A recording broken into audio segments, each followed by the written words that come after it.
En el principio era el Logos, la gran explosión, el primordial Om. La teoría de la gran explosión dice que el universo físico surgió vertiginosamente de un punto singular inimaginablemente denso y caliente, llamado una singularidad, 1000 millones de veces más pequeño que la cabeza de un alfiler. No dice el por qué, ni el cómo. Cuanto más misterioso es algo, más asumimos que lo comprendemos.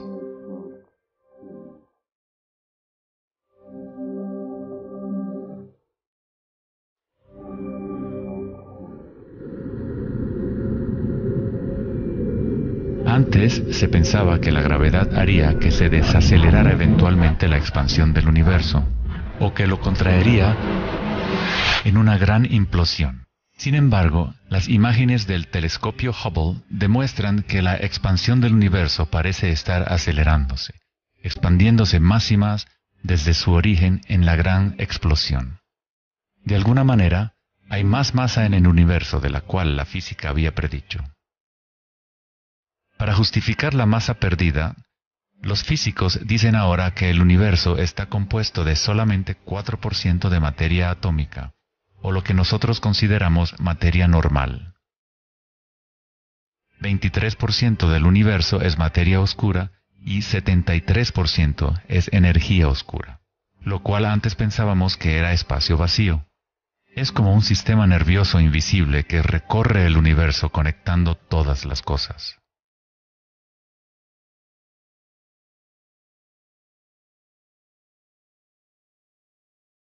Los antiguos maestros védicos enseñaban Nada Brahma.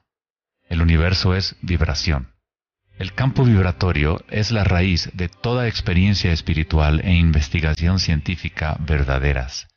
En el mismo campo de energía que santos, budas, yogis, místicos, chamanes, sacerdotes y videntes han observado al observar en su interior.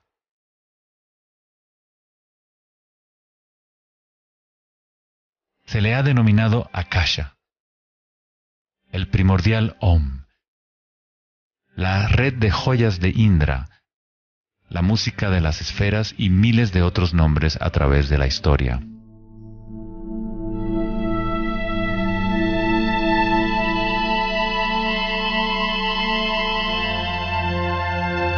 Es la raíz común de todas las religiones. Y el vínculo entre nuestros mundos interiores y exteriores.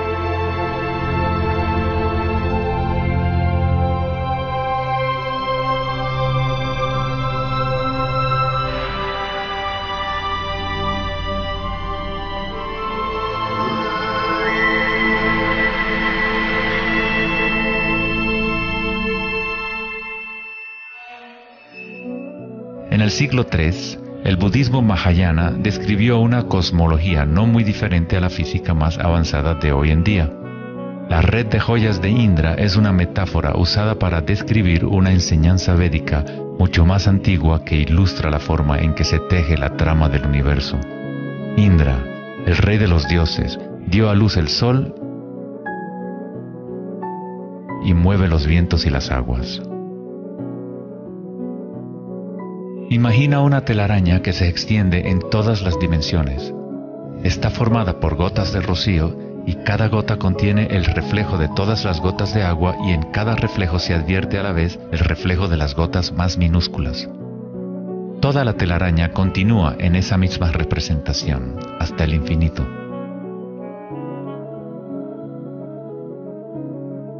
La red de Indra podría ser descrita como un universo holográfico, donde hasta el más mínimo rayo de luz contiene el patrón completo de la totalidad. Se hace referencia a veces al científico serbio-americano Nikola Tesla como el hombre que inventó el siglo XX. Tesla fue el responsable del descubrimiento de la electricidad de corriente alterna y muchos otros inventos que ahora son parte de la vida cotidiana.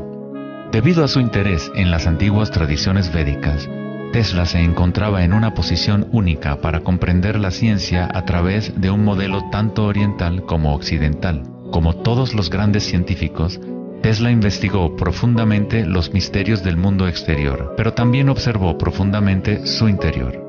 Al igual que los antiguos yogis, Tesla utilizó el término akasha para describir el sentido etéreo que se extiende a lo largo de todo.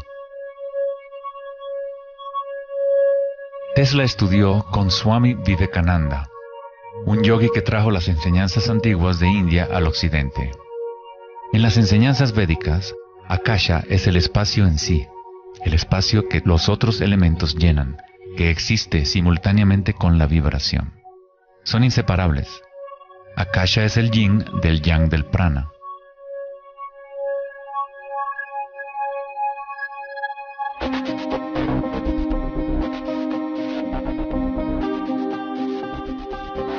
Un concepto moderno que nos puede ayudar a conceptualizar a Akasha, o la sustancia primaria, es la idea de los fractales. No fue sino hasta la década de los 80 que los avances en las computadoras nos permitieron visualizar y reproducir en realidad matemática los patrones de la naturaleza. El término fractal fue acuñado en 1980 por el matemático Benoit Mandelbrot, que estudió ciertas ecuaciones matemáticas simples de cuando se repiten, producen una serie interminable de cambios en las formas matemáticas o geométricas dentro de un marco limitado. Son limitadas, pero al mismo tiempo infinitas.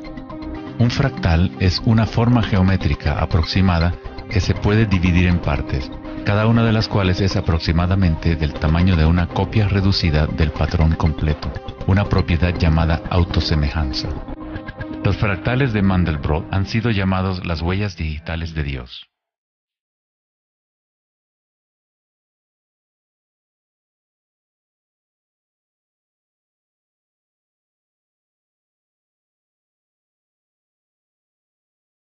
Estás viendo obras de arte creadas por la propia naturaleza. Si se gira la figura de Mandelbrot de cierta forma, luce muy similar a una deidad hindú o a un Buda. Esta figura ha sido denominada la figura Buddha-Brot.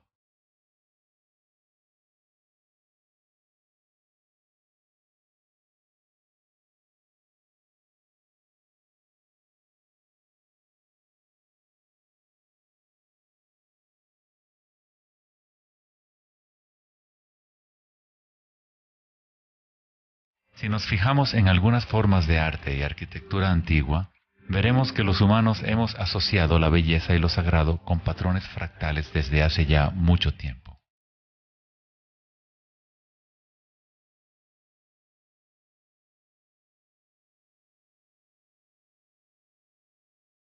Infinitamente complejos, sin embargo, cada parte contiene la semilla para recrear el conjunto. Los fractales han cambiado el punto de vista de los matemáticos respecto a la percepción y el funcionamiento del universo. Con cada nuevo nivel de aumento surgen diferencias del original. El cambio y la transformación constante ocurren a medida que atravesamos el nivel de un detalle fractal a otro. Esta transformación es el espiral cósmico, la inteligencia intrínseca de la matriz del espacio-tiempo.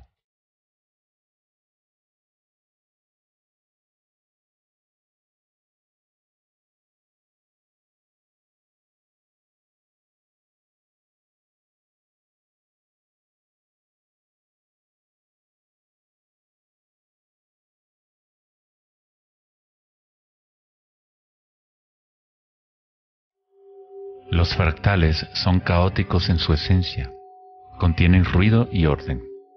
Cuando nuestras mentes reconocen o definen un patrón, nos enfocamos en él como si fuera una cosa.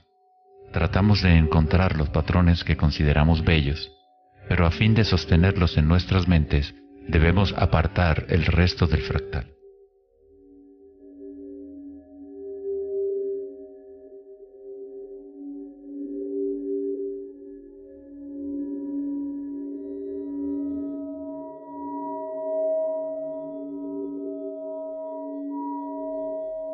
Comprender un fractal con los sentidos es limitar su movimiento. Toda la energía del universo es neutral, atemporal y carece de dimensiones. Nuestra propia creatividad y la capacidad de reconocimiento de patrones es la relación entre el microcosmos y el macrocosmos. el mundo eterno de las ondas y el sólido mundo de las cosas.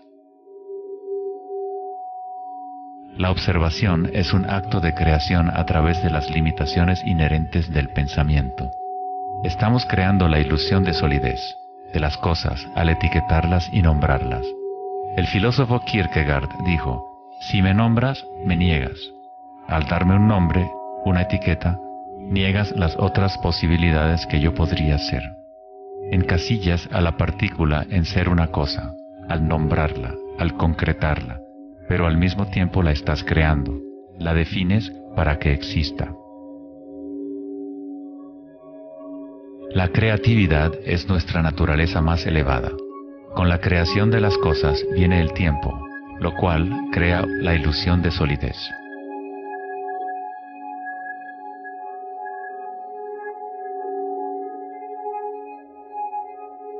Einstein fue el primer científico en comprender que lo que nosotros consideramos espacio vacío no es la nada, posee propiedades y casi incalculables cantidades de energía son parte intrínseca de la naturaleza del espacio. El famoso físico Richard Feynman dijo en una ocasión: hay suficiente energía en un solo metro cúbico de espacio para hervir todos los océanos del mundo. Los meditadores avanzados saben que en el silencio se encuentra el mayor poder. Buda tenía otro término para la sustancia primaria. La llamaba kalapas.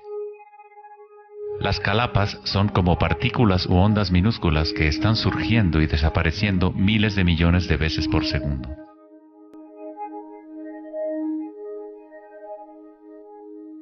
En ese sentido, la realidad es como una serie de cuadros en una cámara holográfica moviéndose rápidamente para crear la ilusión de continuidad. Cuando la conciencia se queda completamente inmóvil, se comprende la ilusión, pues es la conciencia misma la que genera la ilusión.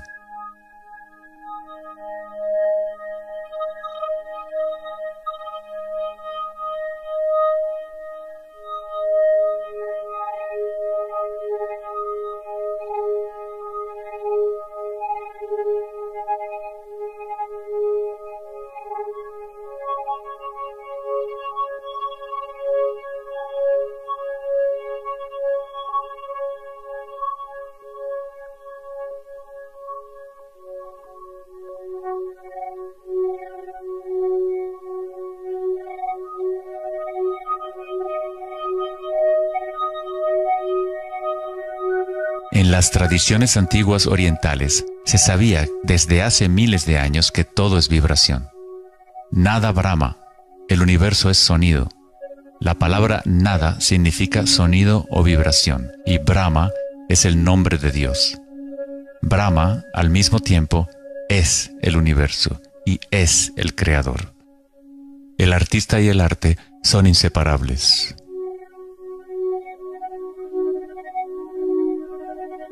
En los Upanishads, uno de los más antiguos registros de los seres humanos en la antigua India, se dice que Brahma, el creador, estaba sentado sobre una flor de loto, abrió los ojos y el mundo surgió.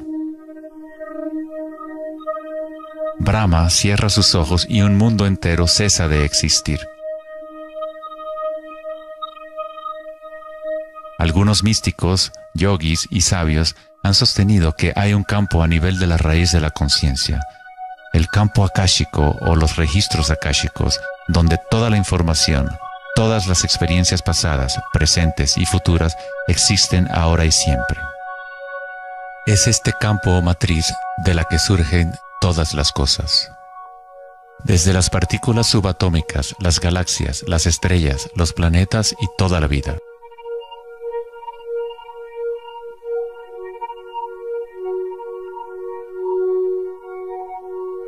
Nunca ves nada en su totalidad, ya que todo está formado de capas y capas de vibración y está constantemente cambiando. Intercambio de información con Akasha. Un árbol bebe del sol, del aire, de la lluvia y de la tierra.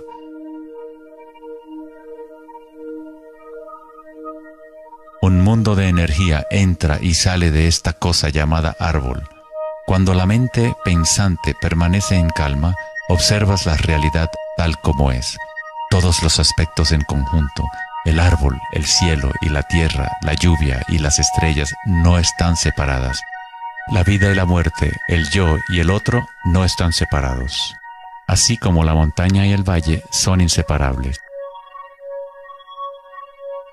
En las tradiciones indígenas de los Estados Unidos y en otras tradiciones indígenas, se dice que cada cosa tiene espíritu, lo cual es otra forma de decir, todo está conectado con la única fuente de vibración.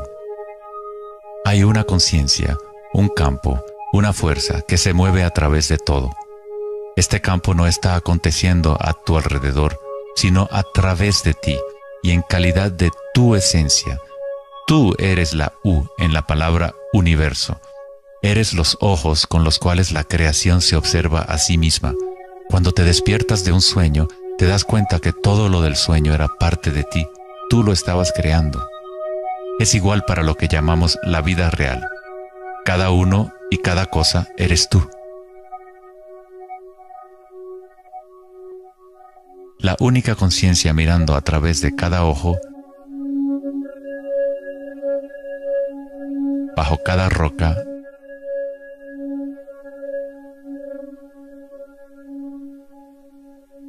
dentro de cada partícula.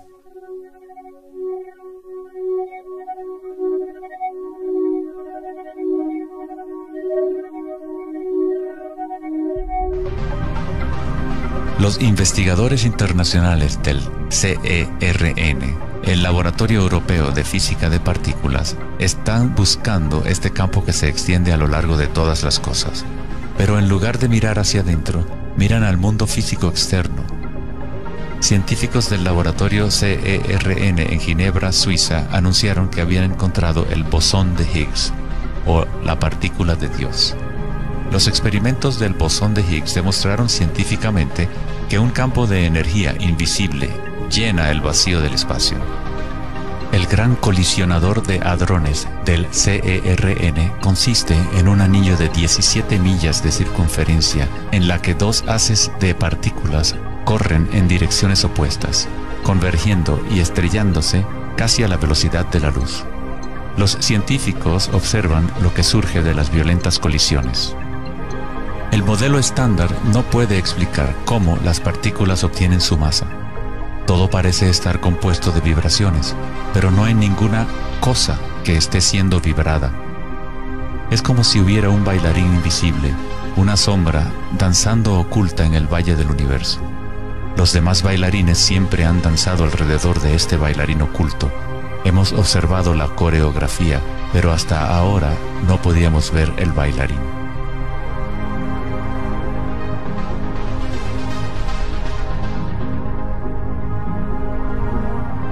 La denominada partícula de Dios, las propiedades de la materia básica del universo, el núcleo de toda la materia que constituiría la masa y la energía inexplicable que acciona la expansión del universo. Pero lejos de explicar la naturaleza del universo, el descubrimiento del bosón de Higgs simplemente presenta un misterio aún mayor, dejando al descubierto un universo que es aún más misterioso de lo que nunca habíamos imaginado. La ciencia se acerca al umbral entre la conciencia y la materia. El ojo con el cual observamos el campo primordial y el ojo con el cual el campo nos observa son uno y el mismo.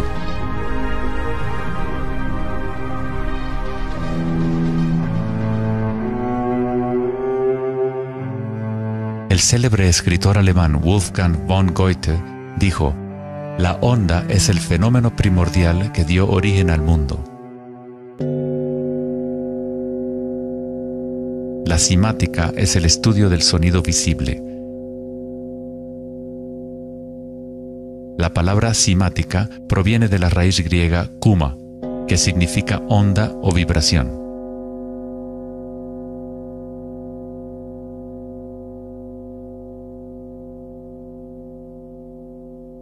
Uno de los primeros científicos occidentales que estudió con seriedad el fenómeno de las ondas fue Ernst Chladni, un músico y físico alemán que murió en el siglo XVIII.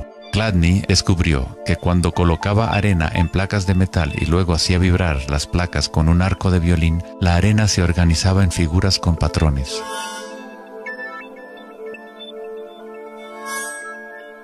Diferentes formas geométricas aparecían dependiendo de la vibración producida. Chladni registró un catálogo completo de estas formas que se conocen como las figuras de Chladni. Muchos de estos patrones se pueden encontrar en todo el mundo de la naturaleza.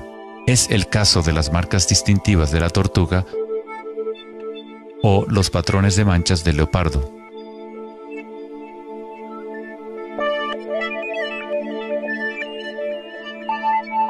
El estudio de los patrones Chladni o patrones ximáticos es uno de los métodos secretos con el que los fabricantes de alta calidad de guitarras, violines y otros instrumentos prueban la calidad del sonido que emiten.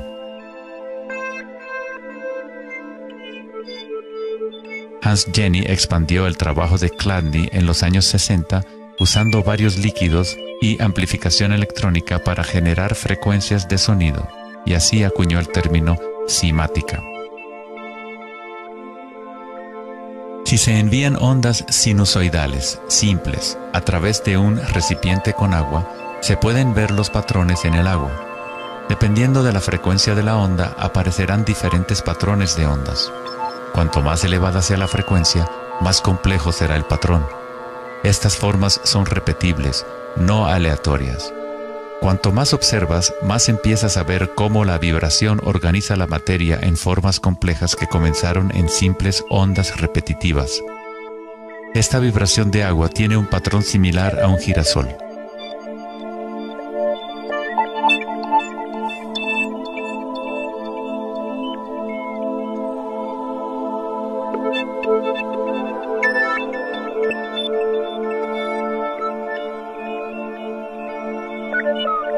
Tan solo cambiando la frecuencia de sonido se obtiene un patrón diferente.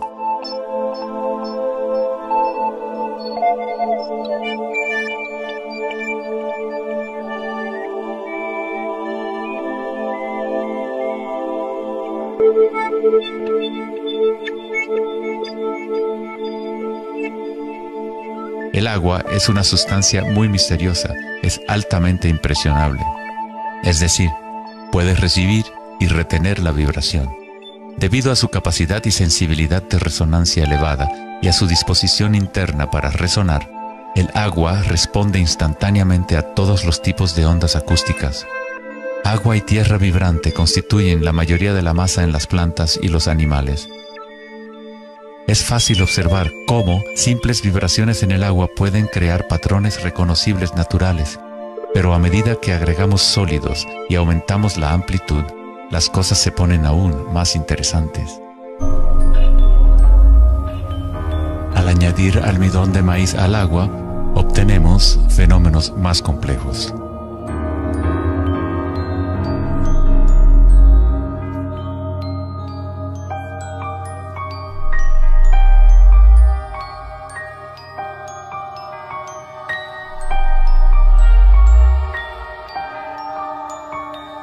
Tal vez, los principios de la vida en sí se pueden observar conforme las vibraciones mueven la burbuja de almidón de maíz en lo que parece ser un organismo en movimiento. El principio que anima el universo se describe en todas las grandes religiones usando las palabras que reflejan los conocimientos de ese momento en la historia. En el idioma de los incas, el imperio más grande de la América precolombina, la palabra para cuerpo humano es Alpacamasca, lo que significa literalmente tierra viviente. En la Cábala o misticismo judío, hablan del nombre divino de Dios, el nombre impronunciable. No se puede pronunciar debido a que es una vibración que está en todas partes. Se trata de todas las palabras, toda la materia. Todo es la palabra sagrada.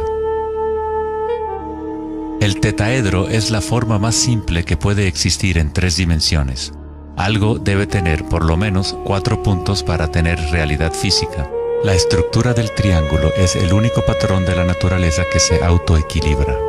En el Antiguo Testamento, la palabra tetragramaton se utilizaba a menudo para representar una cierta manifestación de Dios.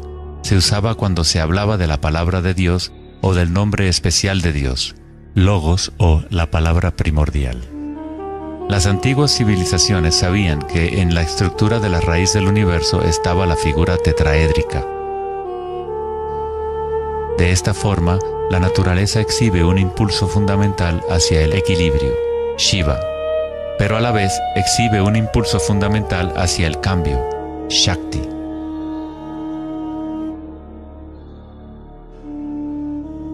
En la Biblia, el Evangelio de Juan dice comúnmente, en el principio era la palabra, pero en el texto original el término utilizado fue logos.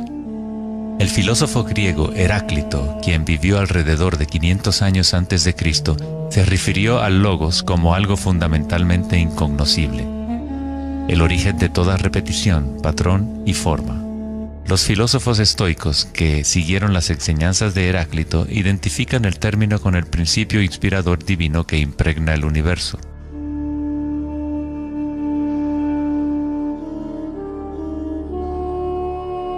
En el sufismo, el logos está en todas partes y en todas las cosas. Es aquello de lo cual lo inmanifiesto se manifiesta.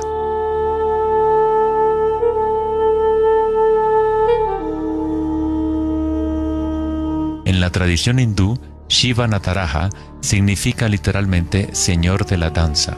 El cosmos entero danza al tambor de Shiva. Todo está imbuido o impregnado con la pulsación. El mundo puede seguir evolucionando y cambiando solo mientras Shiva siga danzando. De otra forma, colapsa de regreso a la nada. Mientras que Shiva representa nuestra conciencia de espectadores, Shakti es la sustancia o la materia del mundo. Mientras que Shiva yace en meditación, Shakti trata de incitarlo a la danza. Como el yin y el yang, el bailarín y el baile existen como uno.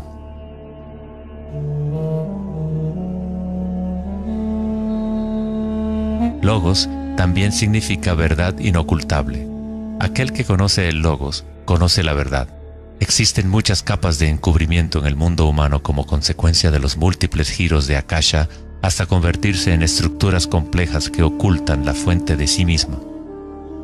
Como un juego divino de las escondidas, nos hemos ocultado desde hace miles de años y eventualmente nos hemos olvidado por completo del juego. De alguna forma, nos olvidamos que había algo que encontrar.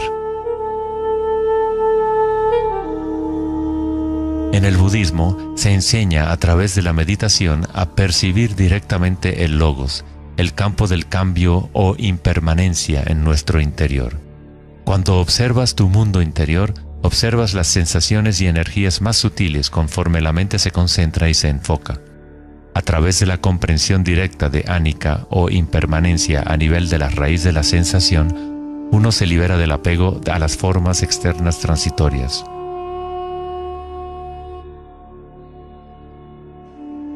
Una vez que tomamos conciencia de que hay un campo vibratorio que es la raíz común de todas las religiones, ¿cómo podemos decir mi religión? O este es mi Om primordial, mi campo cuántico.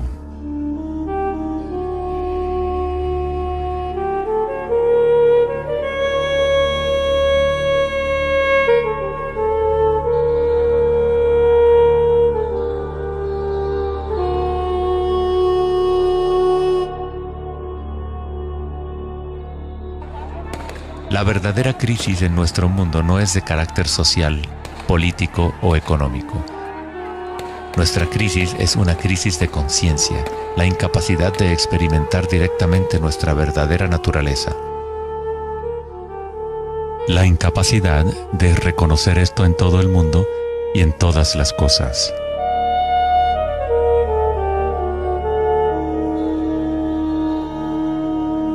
En la tradición budista, el bodhisattva es la persona con una naturaleza búdica despierta. Un bodhisattva se compromete a ayudar a despertar a cada ser en el universo, comprendiendo que solo hay una conciencia. Para despertar el verdadero ser, uno debe despertar a todos los seres.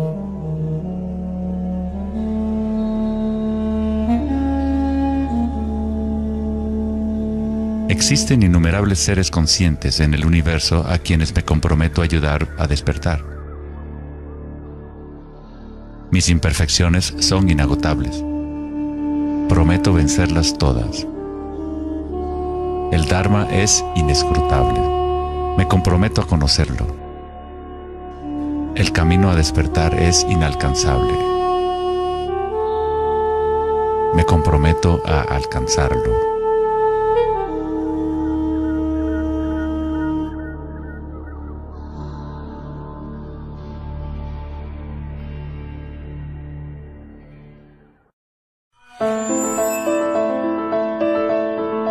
El filósofo Platón, partidario de Pitágoras, insinuaba enigmáticamente que había una llave de oro que unificaba todos los misterios del universo.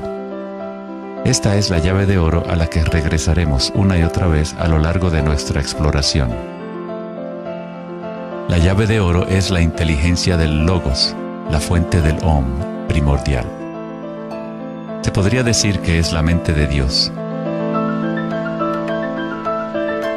Con nuestros limitados sentidos, estamos observando solo la manifestación externa de la mecánica oculta de la autosemejanza. La fuente de esta simetría divina es el misterio más grande de nuestra existencia. Muchos de los pensadores monumentales de la historia, como Pitágoras, Kepler, Leonardo da Vinci, Tesla y Einstein, han llegado al umbral del misterio. Einstein dijo: "Lo más bello que podemos experimentar es lo misterioso. Es la fuente de cualquier arte y ciencia verdadera". Aquel que no conoce esta emoción, que no hace pausa para maravillarse y quedarse absorto en admiración, es como si estuviera muerto. Sus ojos están cerrados. Estamos en la posición de un niño pequeño entrando a una gran biblioteca llena de libros en muchos idiomas diferentes.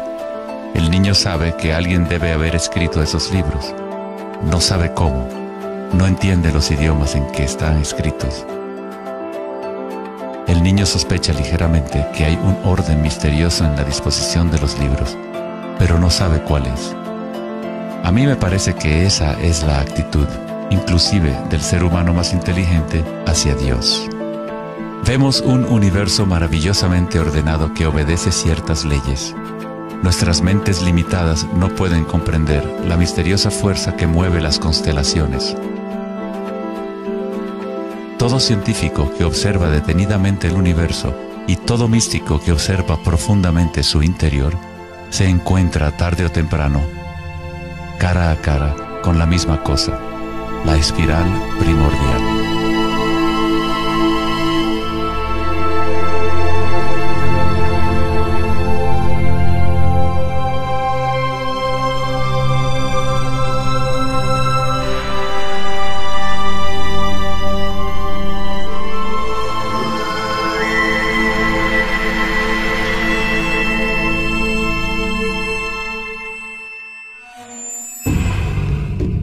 Mil años antes de la creación del antiguo observatorio de Stonehenge, la espiral era un símbolo predominante en la Tierra. Las espirales antiguas se pueden encontrar por todas partes del mundo. Miles de espirales antiguas como estas se pueden encontrar en toda Europa, Nuevo México y Utah en Estados Unidos, Australia, China y Rusia, en virtualmente todas las culturas indígenas de la Tierra. Las espirales antiguas simbolizan el crecimiento, la expansión y la energía cósmica encarnada en el Sol y en el cielo. La forma espiral refleja el macrocosmos del universo mismo revelándose. En las tradiciones indígenas, la espiral es la fuente energética, la madre primordial. Las espirales neolíticas de Newgrange, Irlanda, se remontan a 5000 años.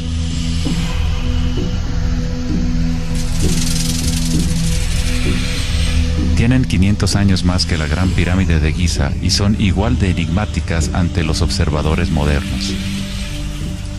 Las espirales se remontan a una época en la historia en donde los humanos estaban más conectados con la Tierra, con los ciclos y las espirales de la naturaleza.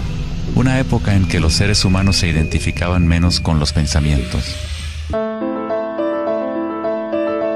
La espiral es lo que percibimos como la fuerza de torsión en el universo. El prana, o fuerza creativa, hace girar a Akasha en una secuencia de formas sólidas. Se encuentra en todos los niveles entre el macrocosmos y el microcosmos, desde las galaxias espirales hasta los sistemas meteorológicos, el agua en tu bañera y tu ATN.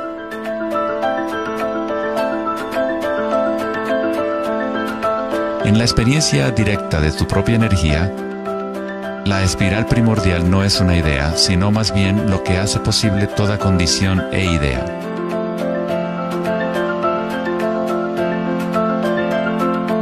Varios tipos de espirales y hélices se encuentran en todo el mundo de la naturaleza. Caracoles,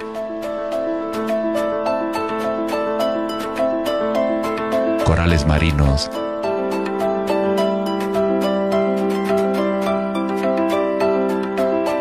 telarañas,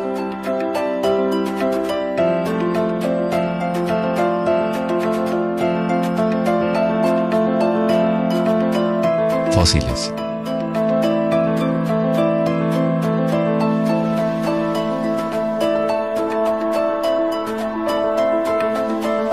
En las colas de los caballitos de mar,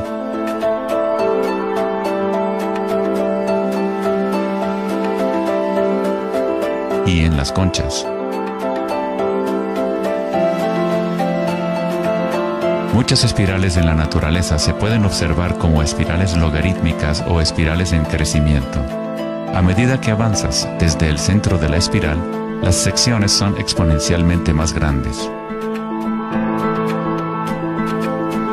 Al igual que la red de joyas de Indra, las espirales logarítmicas son autosemejantes u holográficas, de manera que las características de cada parte reflejan el conjunto. Hace 2400 años, en la antigua Grecia, Platón consideraba la proporción geométrica continua como el vínculo cósmico más profundo. La sección áurea, o número áureo, o proporción divina, era el secreto más grande de la naturaleza. La sección áurea puede expresarse como la relación de A más B a es igual a la relación de A B. Para Platón, el alma del mundo se vincula en una sola resonancia armónica. El mismo patrón pentagonal que existe en una estrella de mar o en una rebanada de quimbombo se puede observar en la trayectoria del planeta Venus trazada en el cielo nocturno durante un periodo de 8 años.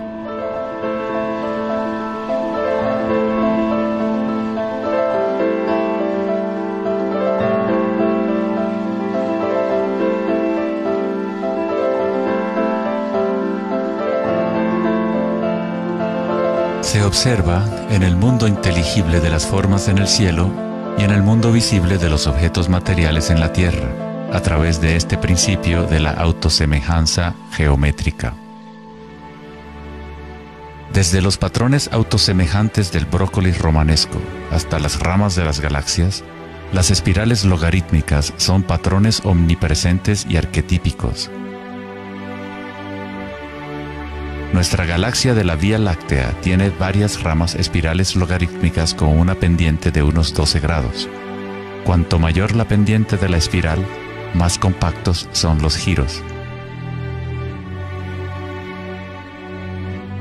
Al observar una planta que crece a intervalos de tiempo en un video, uno es testigo de su danza con la espiral de la vida.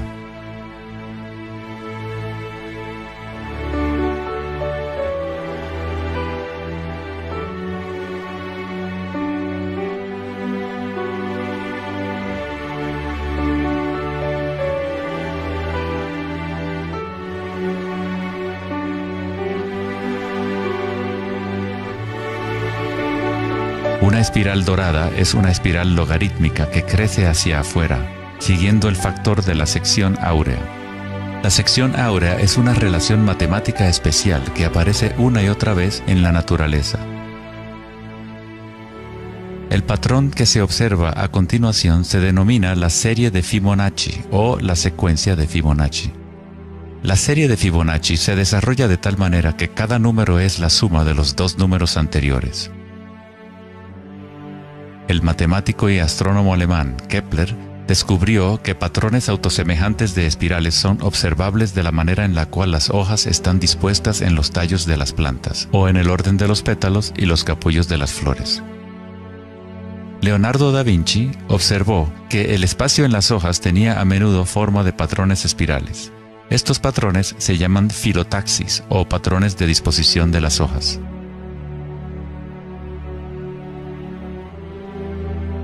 La disposición filotaxis se puede observar en los nucleótidos independientes del ADN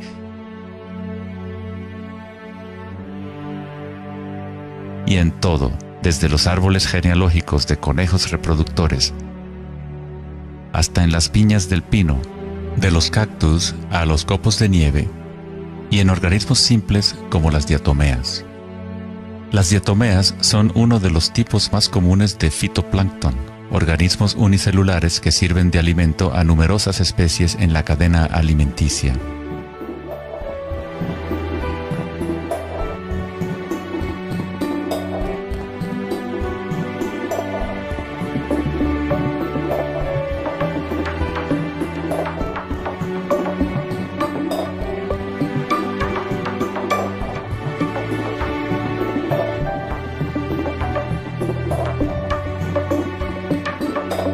¿Cuánta matemática debes saber para ser un girasol o una abeja? La naturaleza no consulta al departamento de física para producir un brócoli.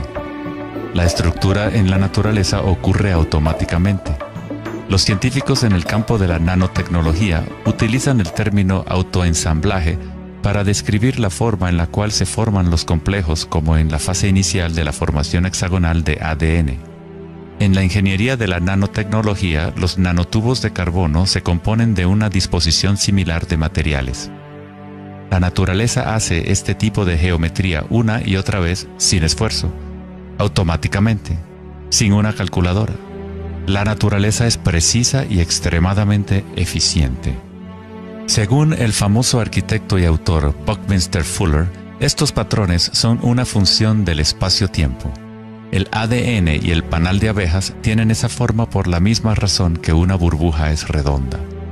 Es la forma más eficiente que requiere la menor cantidad de energía. El espacio en sí tiene una forma y permite solo ciertas configuraciones de la materia, siempre volviendo a lo más eficiente. Estos patrones son la forma más fuerte y eficiente de construir estructuras arquitectónicas como las cúpulas geodésicas.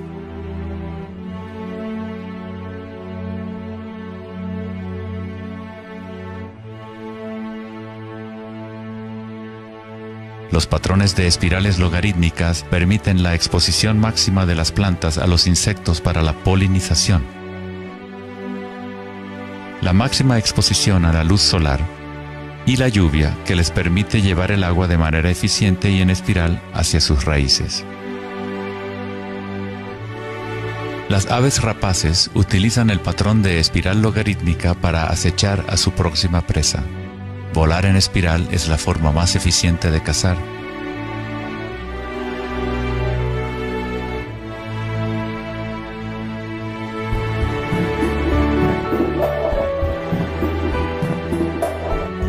Nuestra capacidad de observar el akasha danzando la espiral de la vida hacia una forma material se relaciona con la habilidad de percibir la belleza y la simetría en la naturaleza. El poeta William Blake dijo: "El universo vegetativo se abre como una flor desde el centro de la tierra en donde mora la eternidad. Se expande desde las estrellas hasta el caparazón mundano y ahí se encuentra con la eternidad de nuevo, tanto desde dentro como desde fuera".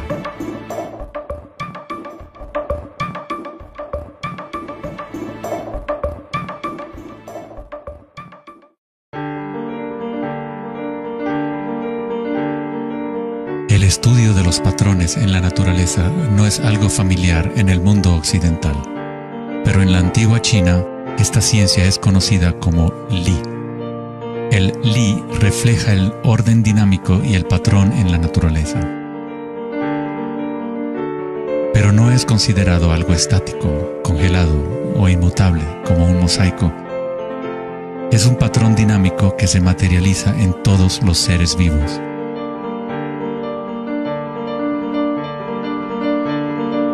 Las arterias de las hojas, las marcas de las tortugas y los patrones de vetas en las rocas son todas expresiones del lenguaje secreto de la naturaleza y del arte. El laberinto es uno de los muchos patrones de Li. Se encuentran en las estructuras de los corales, en hongos como el morel, en coles y en el cerebro humano. El patrón celular es otro patrón común en la naturaleza. Existe una gran variedad de diferentes estructuras celulares, pero todas tienen un orden similar definido según su propósito y función.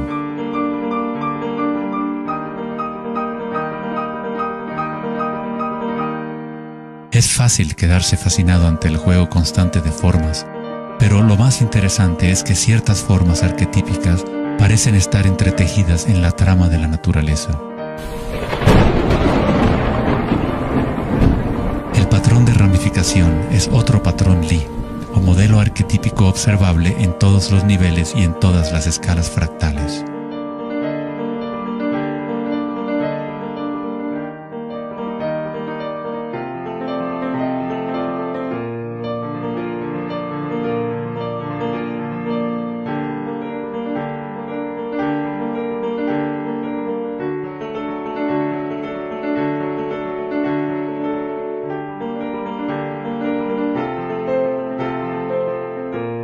Tomemos, por ejemplo, esta imagen increíble de una simulación de computadora conocida como la simulación del milenio, que muestra la distribución de la materia oscura en el universo local. Fue creada por Max Planck Society en Alemania. La materia oscura es lo que antes considerábamos espacio vacío. Es como un sistema nervioso invisible que recorre todo el universo.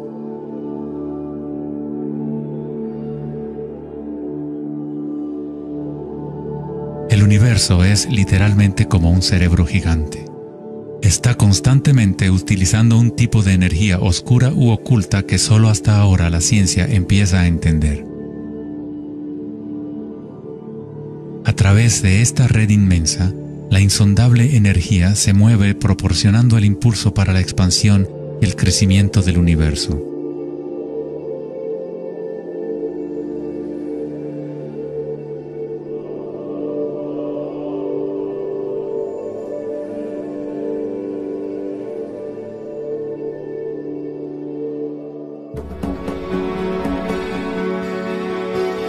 La naturaleza crea patrones de ramificación automáticamente cuando creamos las condiciones adecuadas. La naturaleza es una máquina generadora de arte o un motor creador de belleza. Aquí, la electricidad se utiliza para hacer crecer las ramas de cristal plata. El metraje es en intervalos de tiempo a medida que crecen durante varias horas.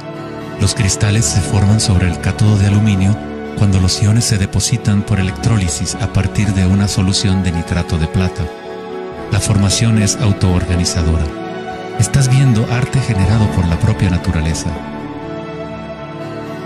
Johann Wolfgang von Goethe dijo: "La belleza es una manifestación de las leyes secretas de la naturaleza, que de otra manera estarían ocultas para nosotros por siempre".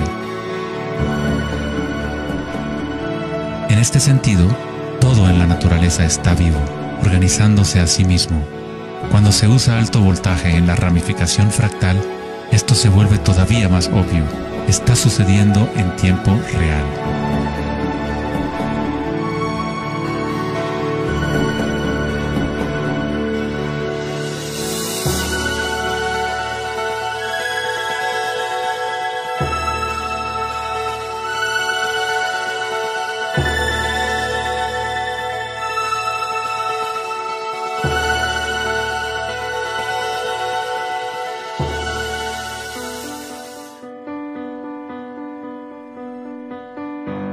el cuerpo humano se encuentran patrones y estructuras ramificadas por todas partes.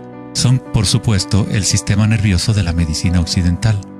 Pero en la medicina china, ayurvédica y tibetana, los meridianos de energía son un componente esencial para entender cómo funciona el cuerpo.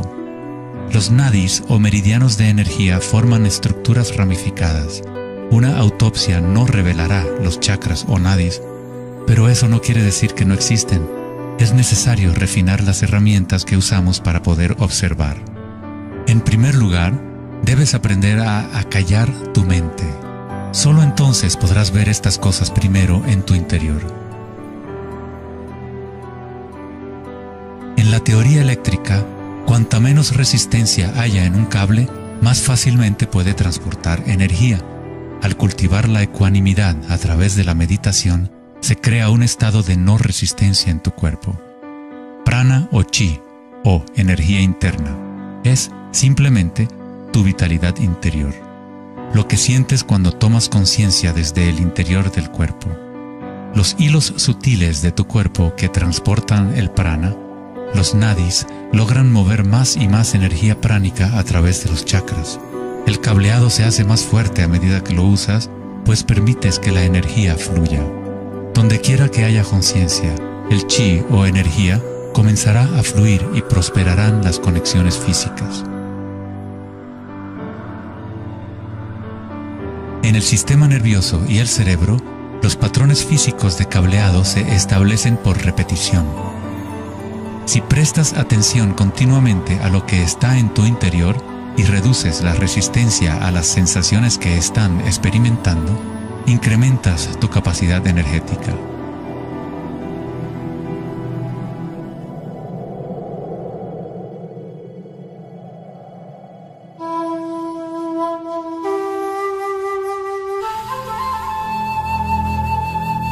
En el taoísmo, el símbolo del yin y el yang representa la interpenetración de las fuerzas en espiral de la naturaleza. El yin y el yang no son dos y no es uno. El antiguo concepto del ara está representado por un yin y yang o remolino en espiral. Es el centro de energía localizado en el abdomen, debajo del ombligo. Ara significa literalmente mar u océano de energía. En China, el ara es llamado el Dantien inferior. En muchas formas de artes marciales asiáticas, se dice que el guerrero con ara fuerte es imparable. En la tradición samurái, una forma de suicidio ritual o seppuku era el harakiri. Esto significa traspasar tu propio ara, desconectando el chi o canal de energía.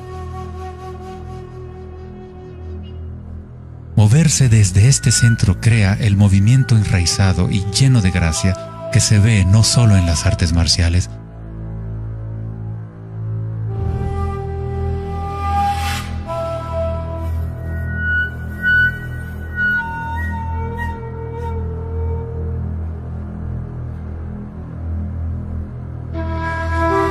sino en grandes golfistas,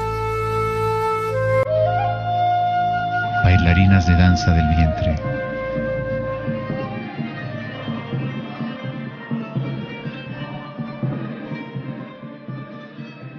Y derviches giradores sufíes.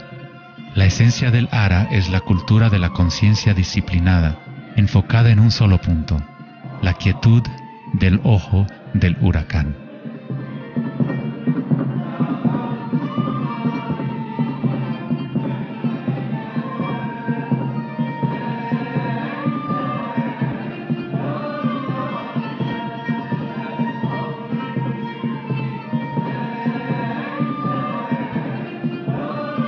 Es el instinto de nuestras entrañas con relación a nuestra propia fuente de energía.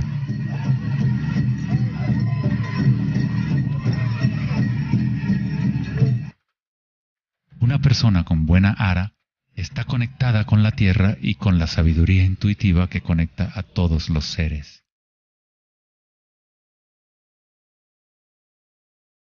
Pensar con tu vientre, el ara de Kengasai, es conectarte con tu sabiduría interior.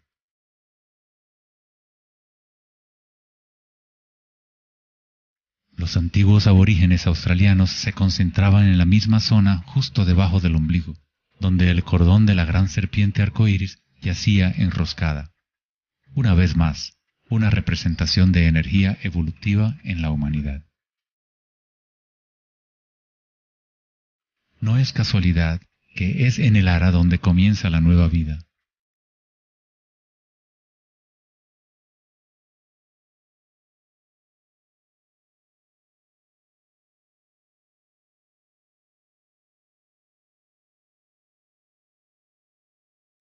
El sistema nervioso entérico, a veces llamado cerebro intestinal, es capaz de mantener una matriz compleja de conexiones similares a las del cerebro en la cabeza, con sus propias neuronas y neurotransmisores.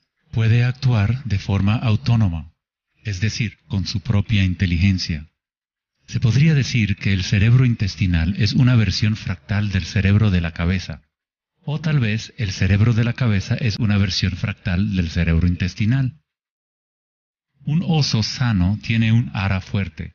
Cuando un oso sabe dónde hurgar para encontrar hierbas, sigue el movimiento del chi a través de sus sentidos, centrando en el ara o vientre. Esta es la conexión del oso con la cabaña de los sueños, el lugar en las tradiciones indígenas de donde proviene todo el conocimiento y regresa hacia la espiral de la vida. Pero, ¿cómo conocían los antiguos pueblos la espiral, si la ciencia moderna está apenas empezando ahora a reconocer su importancia? Pregúntale a las abejas. Ellas no se han olvidado de amar. Las abejas tienen una conexión especial con la fuente como parte de un sistema simbiótico que ayuda a la belleza y a la diversidad a florecer.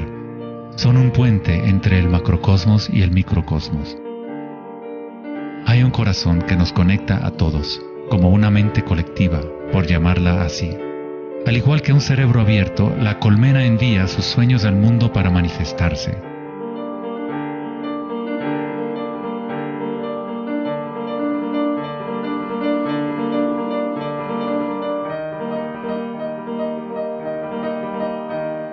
En la naturaleza, muchas criaturas saben cómo actuar en el unísono para moverse con un solo espíritu, en una sola dirección.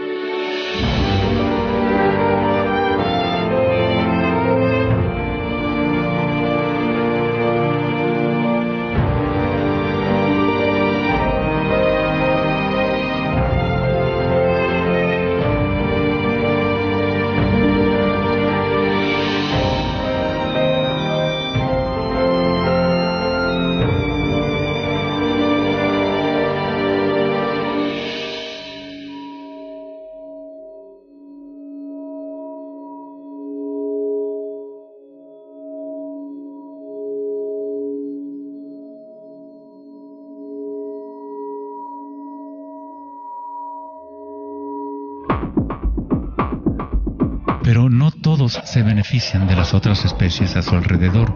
Por ejemplo, la cigarra devora todo en su camino. Una cigarra no tiene ninguna otra opción que actuar como cigarra. Nunca va a producir miel ni a polinizar plantas como una abeja.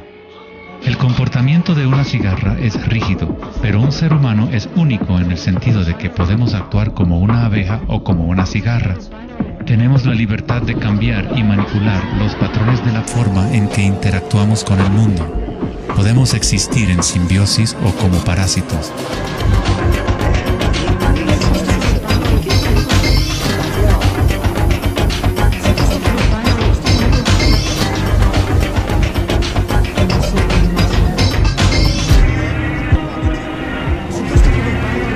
Hoy en día, los seres humanos tratan de entender la espiral con la mente racional, pero nunca ha sido el pensamiento el que nos conecta con la espiral de la vida.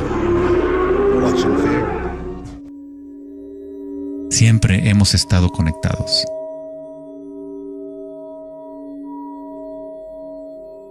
El pensamiento ha sido lo que nos ha mantenido en la ilusión de la separación dentro de nuestras propias identidades.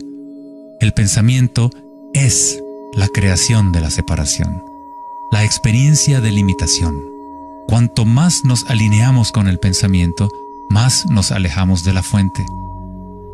Las culturas antiguas menos orientadas al pensamiento se alineaban con la espiral de una manera más directa y personal de lo que nosotros hacemos hoy en día. En la antigua India, el Kundalini es una representación de la propia energía interior que se mueve a lo largo de la columna vertebral en un patrón en forma de serpiente o hélice. En las antiguas tradiciones yogis de la India, los mundos interiores de las personas de la época se comparaban con las culturas que se centraban en el ara. Equilibrar el poder de la espiral con la quietud propia de la observación de tu conciencia es alinearte con tu pleno potencial evolutivo, para florecer como el ser original y multifacético que fuiste concebido.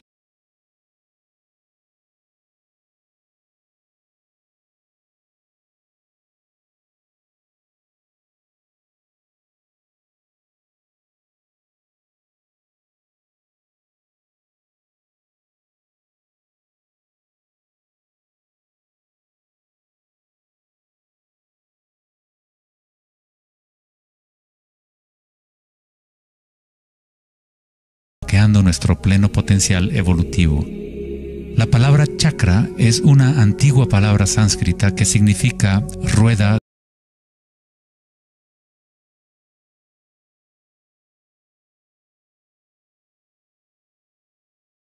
que, como una danza, hace emerger tu vida humana a la existencia.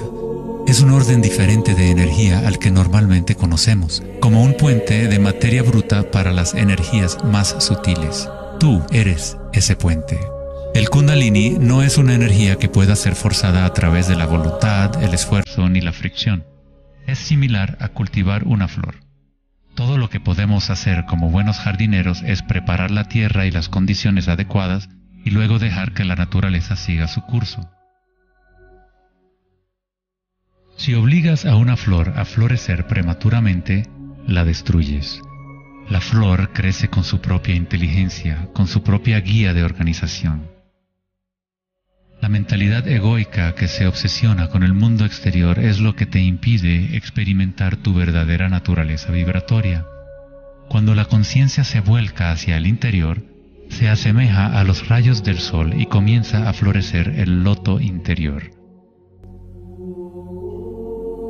Conforme el Kundalini despierta en nuestro interior, comenzamos a notar el distintivo de la espiral en todas las cosas. En todos los patrones internos y externos, esta espiral es el vínculo entre nuestros mundos interiores y exteriores.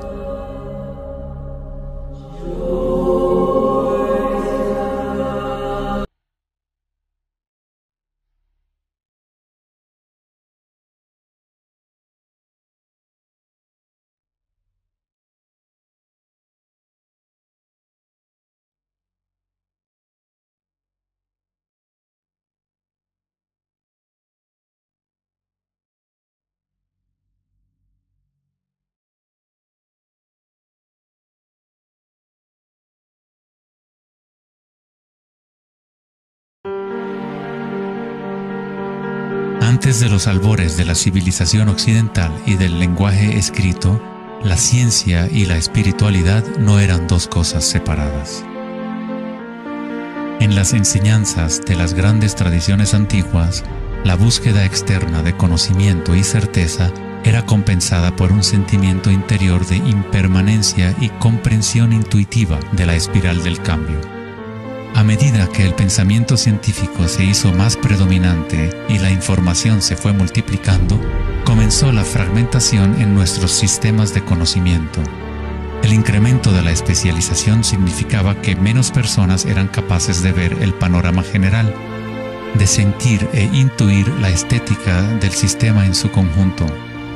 Nadie se preguntaba, ¿será que todo este razonamiento es bueno para nosotros? La sabiduría antigua está aquí entre nosotros, oculta a plena vista. Pero estamos demasiado preocupados con nuestros pensamientos como para reconocerla. Esta sabiduría olvidada es la manera de restablecer el equilibrio entre lo interno y lo externo, el yin y el yang, entre la espiral del cambio y la quietud de nuestro centro.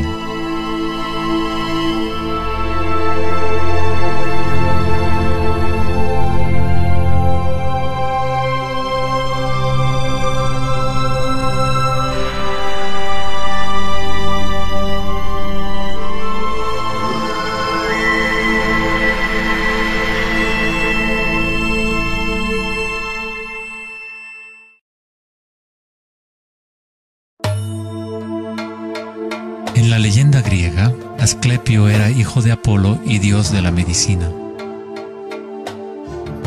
Su sabiduría y habilidades para la curación eran insuperables, y se decía que había descubierto el secreto mismo de la vida y la muerte. En la antigua Grecia, los templos de curación asclepianos reconocían el poder de la espiral primordial. Esto está simbolizado por la vara de Asclepios. Se dice que Hipócrates, el padre de la medicina, cuyo juramento todavía constituye el código moral de la profesión médica, se entrenó en un templo asclepiano. Hasta el día de hoy, este símbolo de nuestra energía evolutiva se mantiene como el logotipo de la Asociación Médica Americana y otras organizaciones médicas en todo el mundo. En la iconografía egipcia, la serpiente y el pájaro representan la dualidad o polaridad de la naturaleza humana.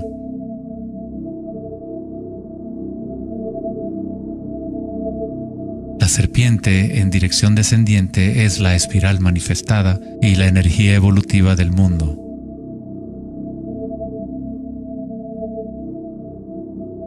El pájaro es la dirección ascendiente, la corriente dirigida hacia el sol o la concientización unívoca del despertar, el vacío de Akasha.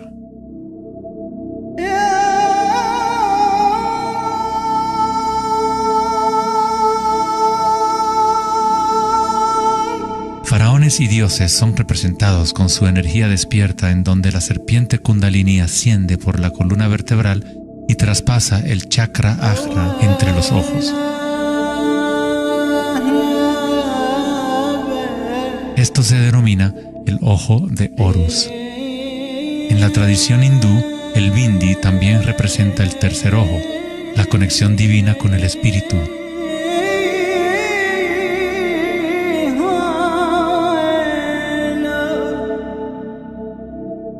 La máscara de Tutankamón es un ejemplo clásico que muestra temas de serpientes y aves.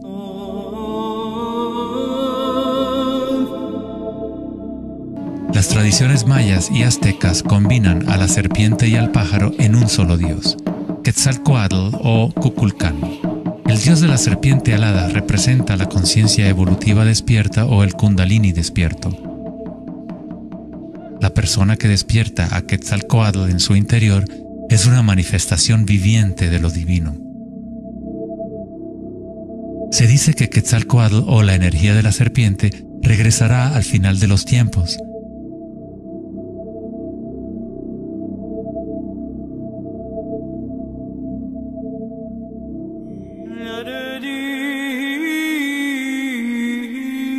Los símbolos de la serpiente y las aves se pueden también encontrar en el cristianismo. Su significado real podría estar codificado de una manera más profunda, pero el significado es el mismo que en otras tradiciones antiguas. En el cristianismo, el pájaro o paloma que se ve a menudo sobre la cabeza de Cristo representa al Espíritu Santo o Kundalini Shakti a medida que asciende al sexto chakra y más allá.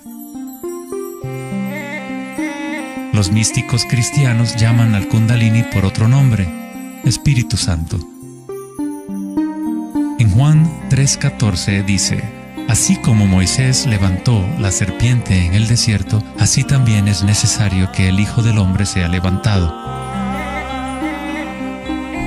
Jesús y Moisés despertaron su energía Kundalini, trayendo el despertar de la conciencia a las fuerzas inconscientes reptilianas que rigen los deseos del ser humano. Se dice que Jesús pasó 40 días y 40 noches en el desierto, durante los cuales fue tentado por Satanás. De igual forma, Buda fue tentado por Mara cuando estaba sentado en busca de la iluminación bajo el árbol Bodhi o árbol de la sabiduría. Tanto Cristo como Buda tuvieron que alejarse de la tentación de los placeres sensoriales y mundanos.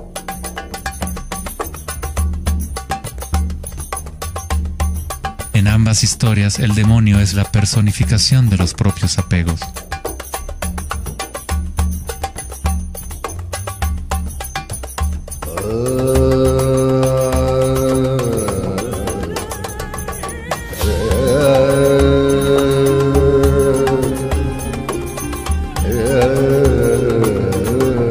Si leemos la historia de Adán y Eva a través de la luz de las tradiciones védicas y egipcias, descubrimos que la serpiente que vigila el árbol de la vida es el Kundalini. La manzana representa el encanto y la tentación del mundo sensorial externo. Distrayéndonos del conocimiento del mundo interior, del árbol del conocimiento interior,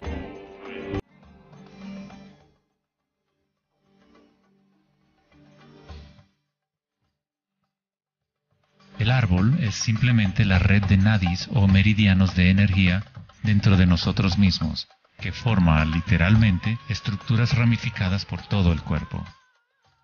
En nuestra búsqueda egoica de gratificación externa, nos hemos separado del conocimiento del mundo interior, de nuestra conexión a Akasha y a la fuente de la sabiduría.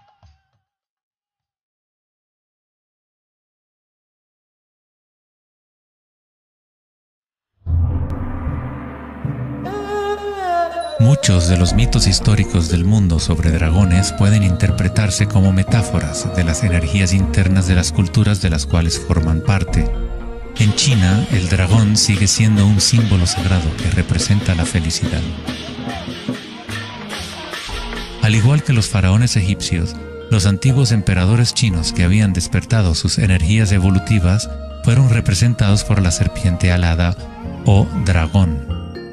El tótem real del emperador de Jade o el emperador celestial muestra un balance similar a los canales de Ida y Pingala. El yin y el yang del taoísmo es el despertar del centro pineal, o como lo denomina el taoísmo, el Dantien superior.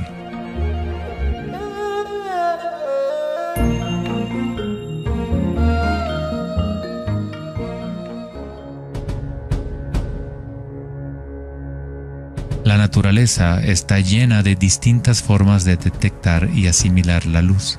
Por ejemplo, un erizo de mar puede, en verdad, ver con su cuerpo espinado que actúa como un gran ojo. Los erizos detectan la luz que ilumina sus espinas y comparan la intensidad de los rayos para tener una idea de lo que está en su entorno.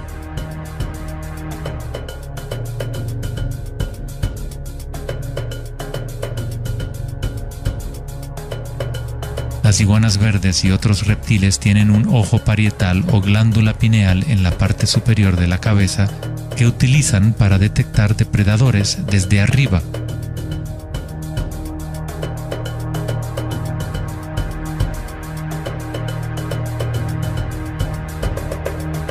La glándula pineal humana es una pequeña glándula endocrina que ayuda a regular los patrones del sueño y vigilia.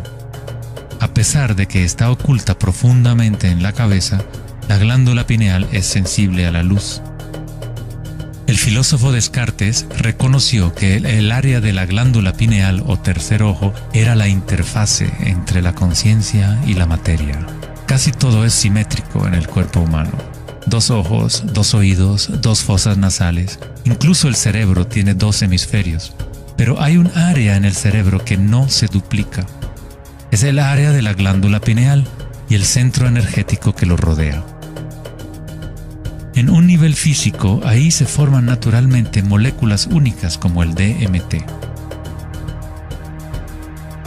El DMT también se forma naturalmente en el momento del nacimiento y en el momento de la muerte, actuando literalmente como un puente único entre el mundo de los vivos y de los muertos. El DMT se produce de forma natural en los estados de meditación profunda o samadhi o a través de medios enteógenos. Por ejemplo, la ayahuasca es usada en tradiciones chamánicas de América del Sur para eliminar el velo entre los mundos internos y externos. La palabra pineal en sí tiene la misma raíz que la piña del pino, pues la glándula pineal representa un patrón espiral de filotaxis similar. Este modelo, que también conocido como flor del patrón de vida, es común en obras de arte antiguas que representan seres iluminados o despiertos. Cuando la imagen de la piña del pino se observa en formas de artes sacras, representa el despertar del tercer ojo, la conciencia unívoca que dirige el flujo de energía evolutiva. La piña del pino representa el florecimiento de los chakras superiores que se activan mientras Sushumna se eleva hasta el chakra Ajna y más allá. En la mitología griega, los seguidores de Dionisio llevaban una panícula o báculo gigante, envuelto en hojas enredadera en espiral y una piña de pino en el extremo superior. Una vez más, representa la energía de Dionisio o Kundalini Shakti, mientras asciende por la columna vertebral al cuerpo pineal del sexto chakra. En el corazón del Vaticano, tal vez esperarías ver una gigantesca escultura de Jesús o María, y en su lugar hay una estructura de piña de pino gigante, lo que indica que en la historia cristiana pudo haber habido conocimiento de los chakras y el Kundalini, pero por alguna razón se mantuvo oculto de las masas. La explicación oficial de la Iglesia es que la piña del pino es un símbolo de regeneración y representa la nueva vida en Cristo.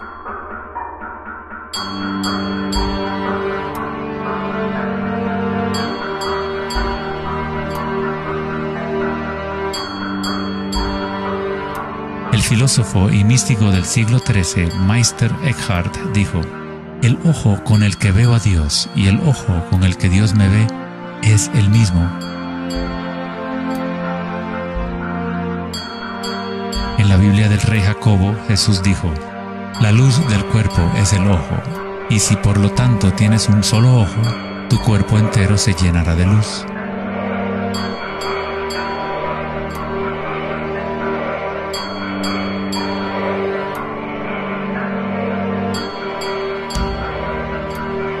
Buda dijo: "El cuerpo es el ojo".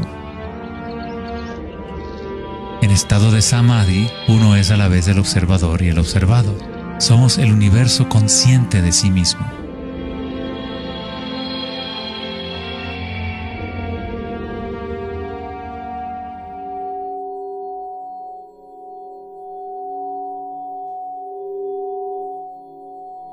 Cuando el Kundalini se activa, estimula el sexto chakra y el centro pineal, y esta zona empieza a recuperar algunas de sus funciones evolutivas.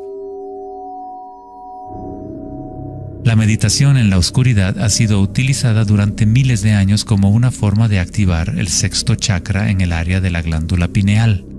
La activación de este centro nos permite ver la luz interior. Ya sea el yogi proverbial o el chamán en retiro profundo en una cueva, un taoísta, un iniciado maya o un monje tibetano, todas las tradiciones incorporan un periodo de tiempo durante el cual uno entra en la oscuridad. La glándula pineal es la puerta a la experiencia directa de la propia energía sutil. El filósofo Nietzsche dijo: "Si miras fijamente al abismo durante el tiempo suficiente, eventualmente descubrirás que el abismo te mira fijamente de regreso".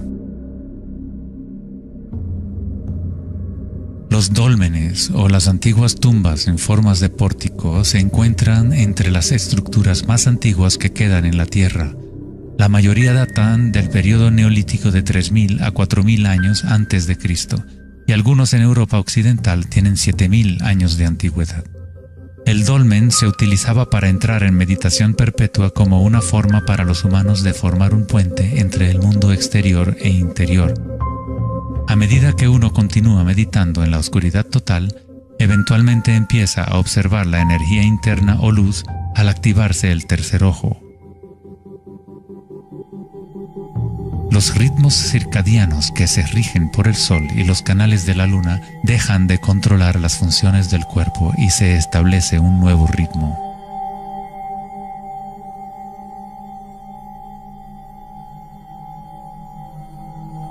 El séptimo chakra ha sido representado por el símbolo Om desde hace miles de años, un símbolo construido por signos sánscritos que representan los elementos.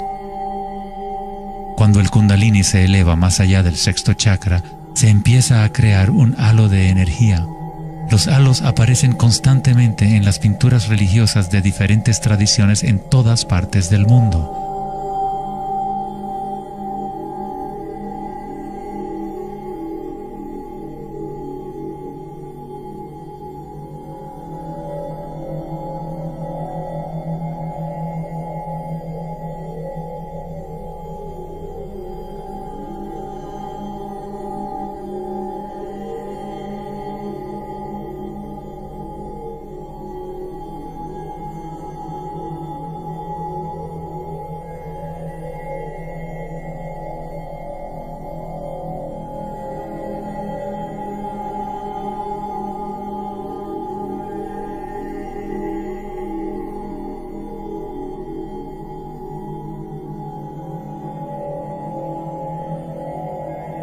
El halo, o la imagen de un distintivo energético alrededor de un ser despierto, es común en virtualmente todas las religiones, en todas partes del mundo. El proceso evolutivo de despertar los chakras no es propiedad de un grupo o de una religión, es el derecho inalienable de todo ser humano en el planeta.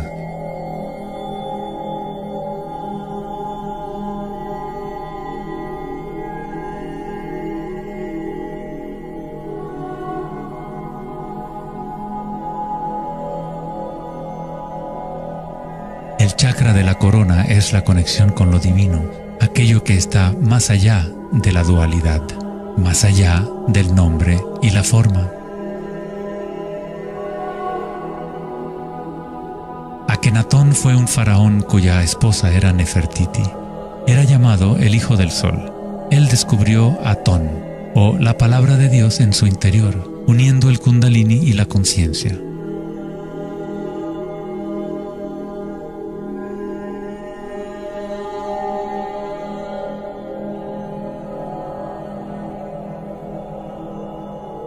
En la iconografía egipcia, una vez más, la conciencia despierta está representada por el disco solar que vemos sobre las cabezas de dioses o seres despiertos.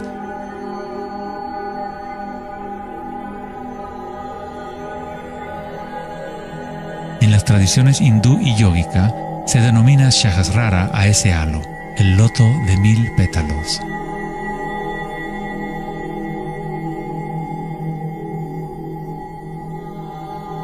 El Buda está asociado con el símbolo de la flor de loto.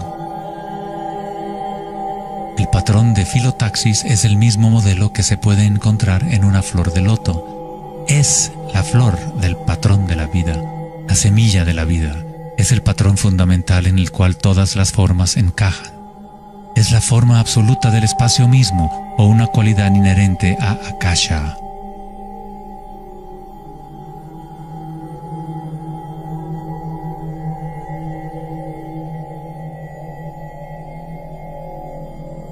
En un momento de la historia, el símbolo de la flor de la vida predominaba por toda la tierra. La flor de la vida se encuentra custodiada por leones en lugares más sagrados de China y otras partes de Asia.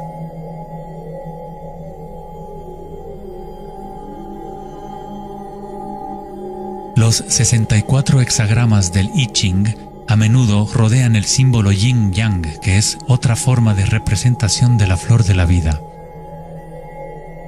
En el interior de la flor de la vida está la base geométrica de todos los sólidos platónicos, de esencialmente cualquier forma que pueda existir. La antigua flor de la vida empieza con la geometría de la estrella de David, o triángulos con sus caras hacia arriba y hacia abajo. En tridimensional serían estructuras tetaédricas. Este símbolo es un yantra, una especie de programa que existe en el universo, la máquina que genera nuestro mundo fractal. Los yantras se han utilizado como herramientas para despertar la conciencia durante miles de años. La forma visual del yantra es una representación externa de un proceso interno de desarrollo espiritual.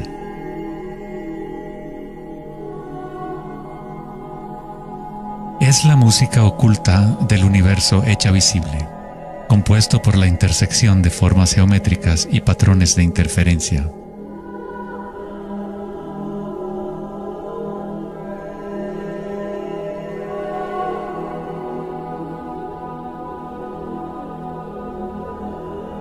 Cada chakra es un loto, un yantra, un centro psicofisiológico a través del cual el mundo puede ser experimentado.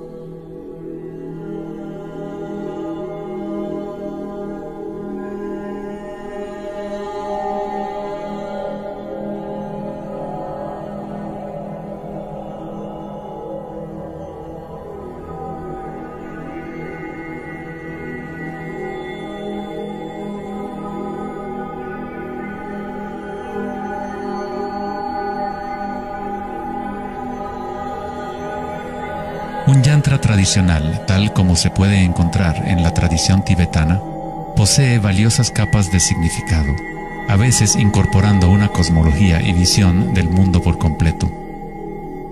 El yantra es un patrón en constante evolución que trabaja a través del poder de la repetición o iteración de un ciclo. El poder del yantra está casi perdido en el mundo de hoy, ya que buscamos significado solo en la forma externa y no lo conectamos a nuestras energías internas a través de la intención.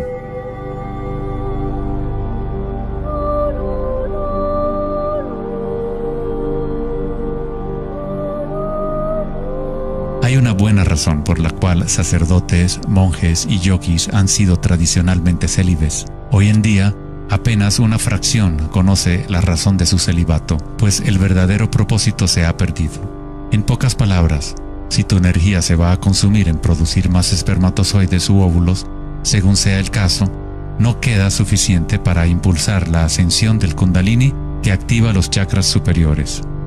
El Kundalini es energía vital, la cual es también energía sexual. Cuando la conciencia se enfoca menos en deseos animales y se coloca en los objetos que reflejan los chakras superiores, esta energía fluye de regreso a la médula espinal ascendiendo hacia esos chakras. Muchas de las prácticas tántricas enseñan a dominar la energía sexual con el fin de poder utilizarla para una mayor evolución espiritual.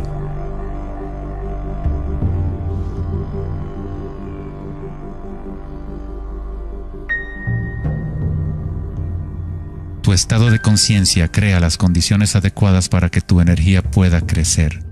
Entrar en un estado de conciencia no requiere de tiempo. Como dice Eckhart Tolle, la conciencia y la presencia siempre suceden en el ahora. Si estás tratando de hacer que algo suceda, entonces estás creando resistencia hacia lo que es. Es la eliminación de toda resistencia lo que permite que la energía evolutiva se desarrolle. En la tradición yógica antigua, las posturas de yoga se han utilizado para preparar el cuerpo para la meditación. El Hatha Yoga nunca fue enseñado como un régimen de ejercicio, sino como una forma de conectar nuestro mundo interior y exterior. La palabra sánscrita Hatha proviene de las raíces Sol A y Luna Ta. En el Yoga Sutra original de Patanjali, el propósito de las 8 ramas del yoga es igual al noble sendero de 8 facetas del Buda, para la liberación del sufrimiento. Cuando las polaridades del mundo dual están en equilibrio, surge un tercer elemento. Nos encontramos con la misteriosa llave dorada que abre las fuerzas evolutivas de la naturaleza. Esta síntesis de los canales del Sol y la Luna es nuestra energía evolutiva.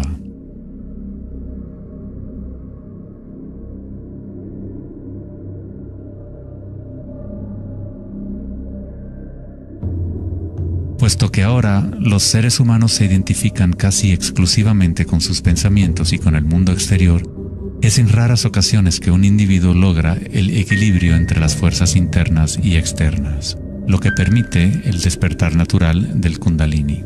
Para aquellos identificados solo con la ilusión, el Kundalini siempre seguirá siendo una metáfora.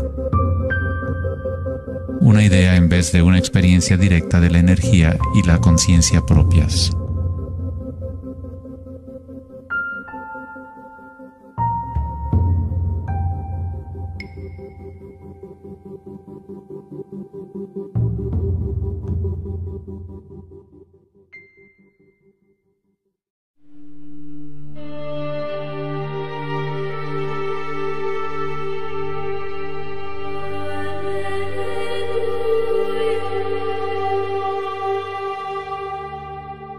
La vida, la libertad y la búsqueda de la felicidad.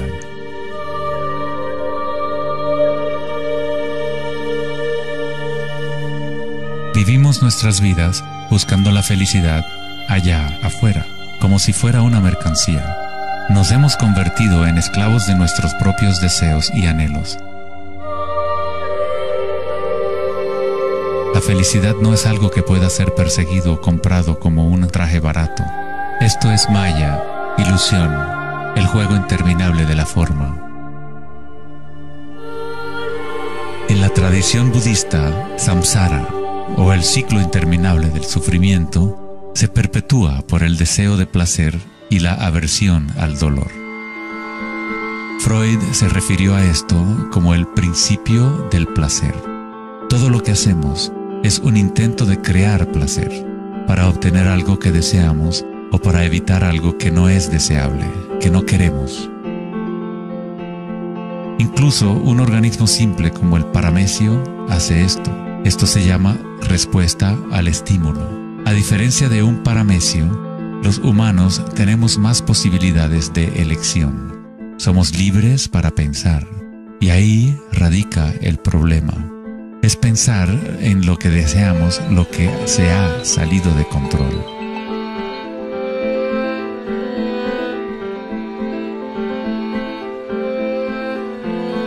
Safety systems armed.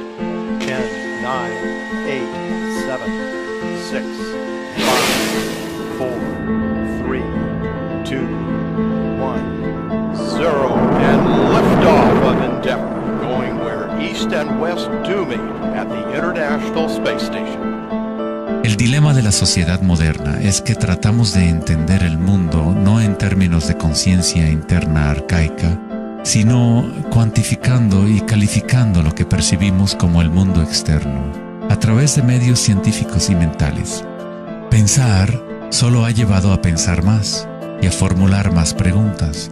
Anhelamos conocer el secreto que crea el mundo y orienta su camino, pero consideramos esta esencia como si estuviera fuera de nosotros, no como una cosa viviente e inherente a nuestra propia naturaleza. Fue el famoso psiquiatra Carl Jung quien dijo: aquel que mira hacia afuera sueña, aquel que mira hacia adentro despierta. No tiene nada de malo desear estar despierto, ser feliz. Lo que está mal es buscar la felicidad fuera cuando solo se puede encontrar en nuestro interior.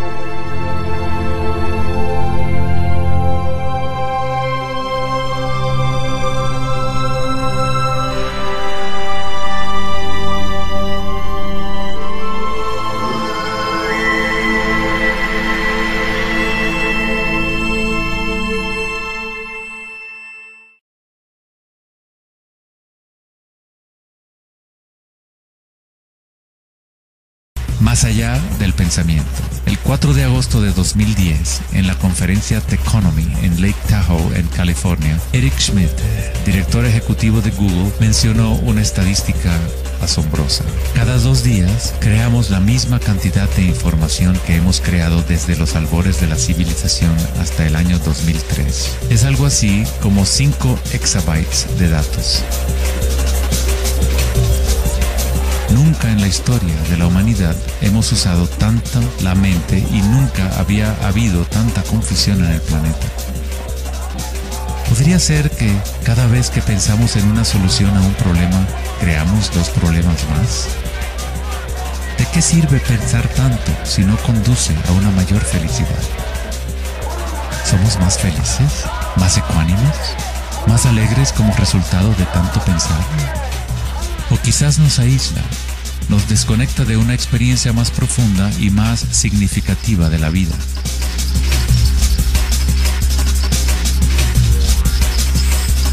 Pensar, actuar y hacer deben estar en equilibrio con el ser. Después de todo, somos seres humanos, no actos humanos.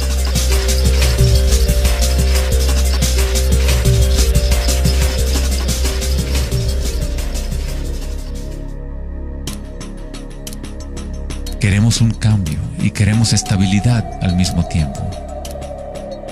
Nuestros corazones se han desconectado de la espiral de la vida, de la ley del cambio, mientras nuestras mentes pensantes nos conducen hacia la estabilidad, la seguridad y la pacificación de los sentidos. Con una fascinación morbosa, observamos asesinatos, tsunamis, terremotos y guerras.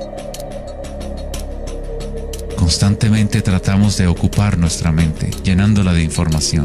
Programas de televisión transmitiendo de cada dispositivo imaginable, juegos y rompecabezas, mensajes de texto y todas las trivialidades posibles. Nos dejamos fascinar con la corriente infinita de nuevas imágenes, nuevas informaciones, nuevas formas de provocar y pacificar nuestros sentidos. los momentos de reflexión interior, nuestro corazón nos dirá que hay algo más en la vida que nuestra realidad actual, que vivimos en un mundo de espíritus hambrientos, siempre anhelando más y nunca satisfechos.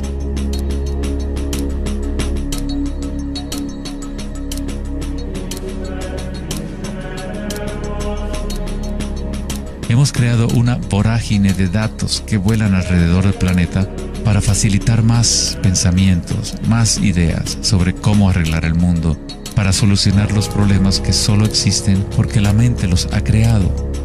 Los pensamientos han creado todo el lío en el cual nos encontramos actualmente. Libramos guerras contra enfermedades, enemigos y problemas. La paradoja es que aquello que resistes, persiste. Cuanto más te resistes a algo, más se fortalece. Al igual que ejercitar un músculo, en realidad estás fortaleciendo aquello de lo cual justamente te quieres deshacer. Entonces, ¿cuál es la alternativa al pensamiento? ¿Qué otros mecanismos pueden utilizar los seres humanos para existir en este planeta?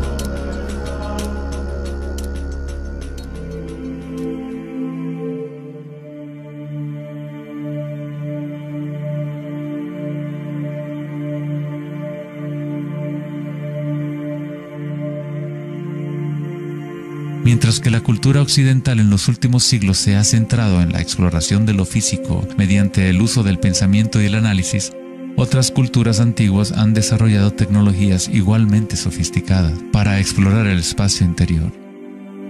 Es la pérdida de nuestra conexión con nuestro mundo interior lo que ha creado un desequilibrio en nuestro planeta. El antiguo inquilino, «Conócete a ti mismo», ha sido reemplazado por el deseo de experimentar en el mundo externo de la forma. Responder a la pregunta ¿quién soy? No es simplemente una cuestión de describir lo que está en tu tarjeta de presentación. En el budismo, no eres el contenido de tu conciencia. No eres apenas una colección de pensamientos o ideas, porque detrás de los pensamientos está aquel que está siendo testigo de los pensamientos.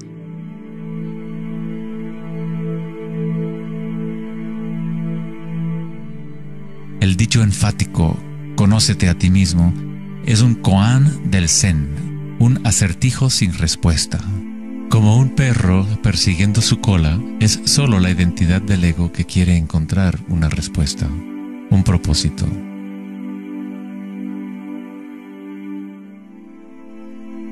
La verdad de lo que eres no necesita una respuesta, pues todas las preguntas fueron creadas por la mente egoica. No eres tu mente.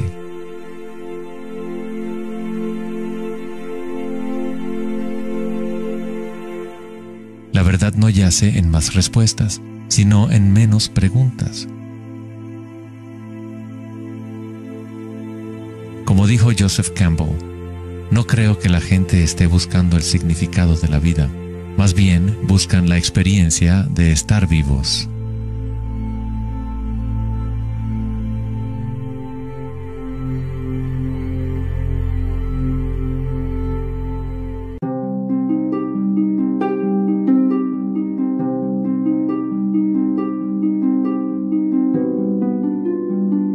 Cuando al Buda le preguntaron, ¿qué eres?, simplemente dijo, estoy despierto.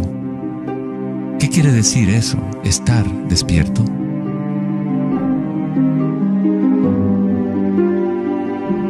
El Buda no dice exactamente qué es, porque el florecimiento de cada vida individual es diferente, pero sí dice algo, es el fin del sufrimiento.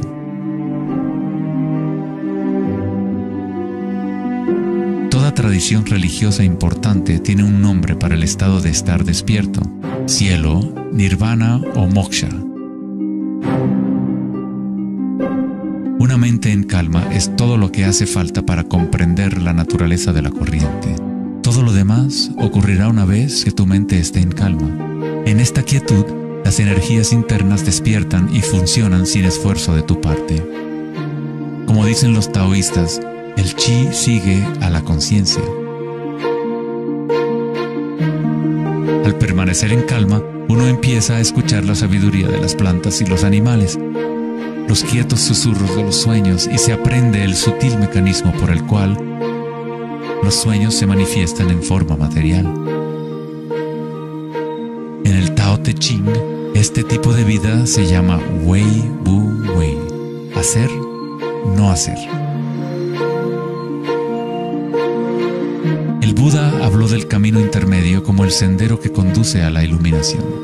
Aristóteles escribió el justo medio, el punto medio entre dos extremos, como un sendero de belleza, sin demasiado esfuerzo ni tampoco muy poco. Yin y Yang en equilibrio perfecto.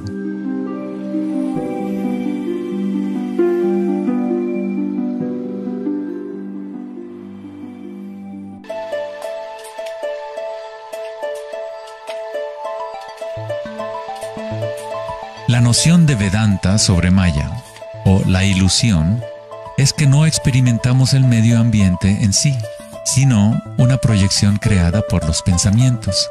Por supuesto, tus pensamientos te permiten experimentar el mundo vibratorio de cierta manera, pero nuestra ecuanimidad interior no tiene que estar supeditada a acontecimientos externos.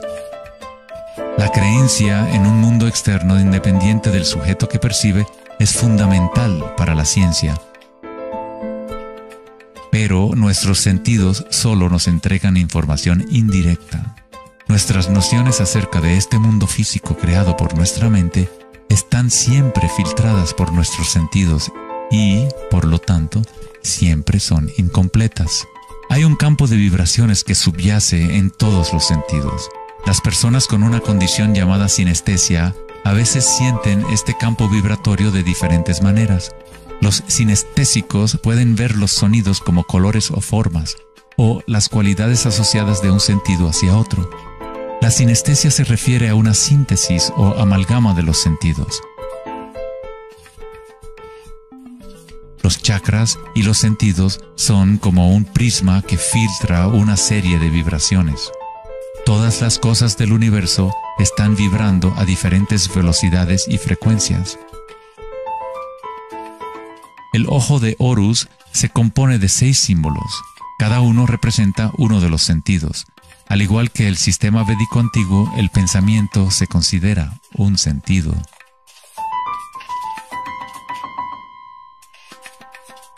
Los pensamientos se perciben simultáneamente como sensaciones que se experimentan en el cuerpo. Surgen de la misma fuente vibratoria. El pensamiento es simplemente una herramienta, uno de los 6 sentidos. Pero lo hemos llevado a un estado tan elevado que nos identificamos con nuestros pensamientos. El hecho de que no identificamos el pensamiento como uno de los 6 sentidos es muy significativo. Estamos tan inmersos en nuestros pensamientos que al tratar de explicar el pensamiento como un sentido, es como explicarle a un pez el agua. ¿Agua? ¿Qué agua?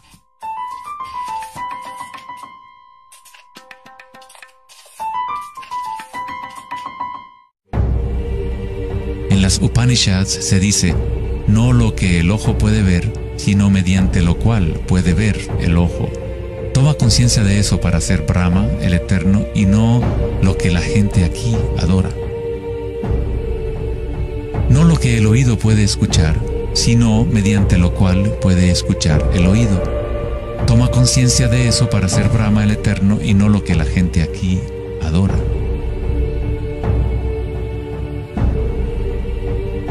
No lo que el habla puede iluminar, sino mediante lo cual el habla puede iluminarse. Toma conciencia de eso para ser Brahma, el Eterno, y no lo que la gente aquí adora.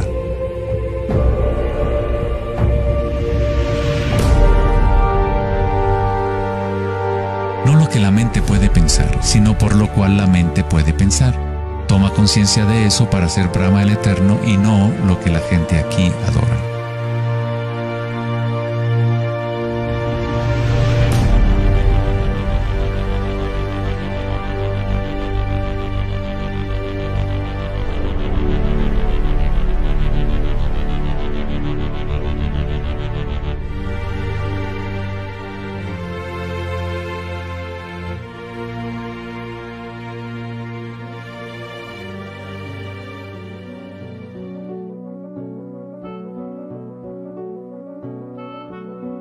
la última década, grandes avances se han llevado a cabo en el ámbito de la investigación cerebral. Los científicos han descubierto la neuroplasticidad, un término que expresa la idea de que el cableado físico del cerebro cambia según los pensamientos que se mueven a través de él. Como expresó el psicólogo canadiense Donald Hebb, las neuronas que se ponen en marcha al mismo tiempo se conectan entre sí. Las neuronas se conectan al máximo cuando una persona entra a un estado de atención ininterrumpida. Lo que esto significa es que es posible dirigir tu propia experiencia subjetiva de la realidad. Literalmente, si tus pensamientos son de temor, preocupación, ansiedad y negatividad, estás incrementando la conexión para que surjan más pensamientos similares. Si diriges tus pensamientos hacia el amor, la compasión, la gratitud y la alegría, creas la conexión para repetir esas experiencias. ¿Cómo hacerlo cuando estamos rodeados de violencia y sufrimiento? ¿No es esto una especie de engaño o vana ilusión? La neuroplasticidad no es lo mismo que la noción de la nueva era que dice que creas tu realidad con pensamientos positivos. En realidad es lo mismo que el Buda enseñó hace 2500 años. La meditación vipassana o la meditación introspectiva podría describirse como neuroplasticidad autodirigida. Aceptas tu realidad tal como es, como realmente es. Pero tú lo experimentas en el nivel raíz de la sensación, en el nivel vibratorio o energético, sin prejuicio o la influencia del pensamiento. A través de una intención ininterrumpida en el nivel raíz de la conciencia, se crea la conexión para una percepción completamente diferente a la realidad.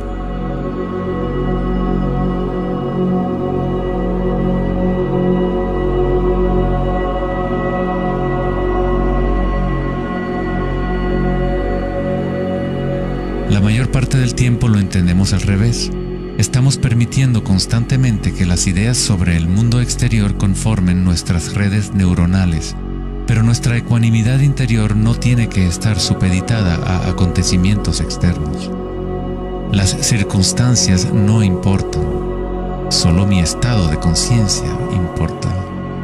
Meditación en sánscrito significa estar libre de cualquier tipo de medición o evaluación, libre de toda comparación, de todo devenir. No estás tratando de convertirte en algo más, estás de acuerdo con lo que es. La forma de superar el sufrimiento del reino físico es aceptándolo por completo, decirle que sí a todo para que se convierta en parte tuya en vez de tú ser parte de eso.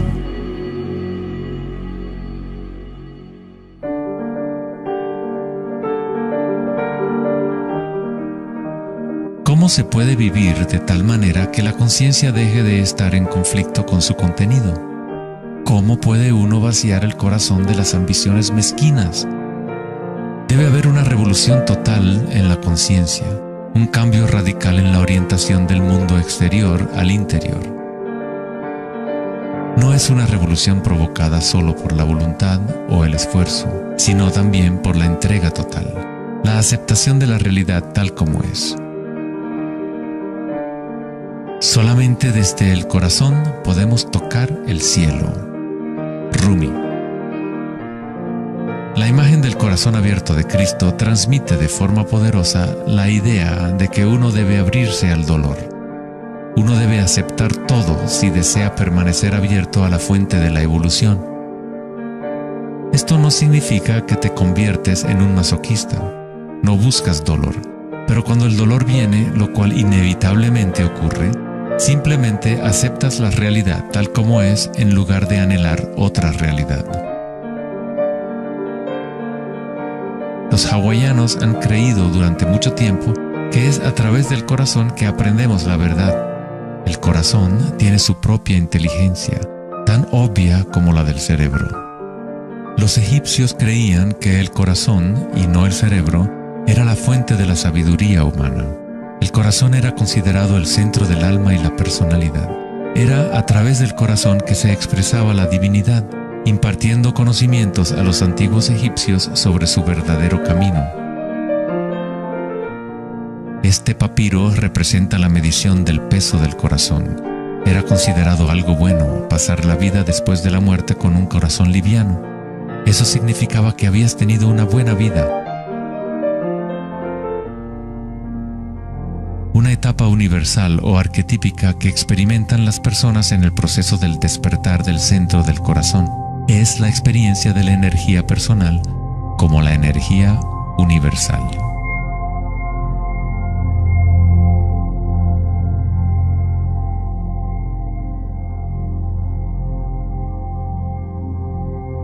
Cuando te permites sentir este amor, ser este amor, cuando conectas tu mundo interior con el mundo exterior, entonces todo es uno. ¿Cómo podemos experimentar la música de las esferas? ¿Cómo se abre el corazón?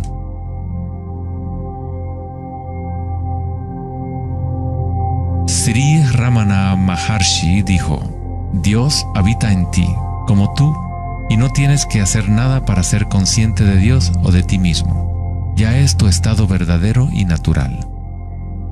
Solo abandona toda búsqueda, dirige tu atención hacia adentro y sacrifica tu mente al único ser irradiando en el corazón de tu propio ser. Para que esto sea tu experiencia que vives en el presente, el autoconocimiento es el único camino directo e inmediato.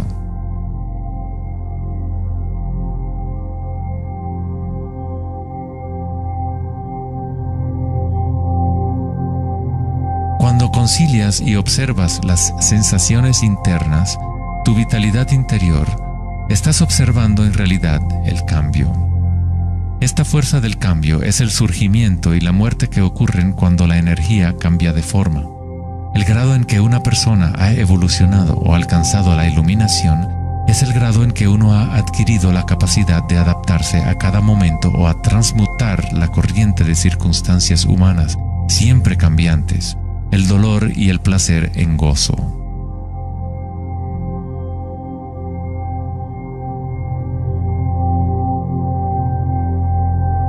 Leo Tolstoy, autor de La Guerra y la Paz, dijo que todo el mundo piensa en cambiar el mundo, pero nadie piensa en cambiarse a sí mismo.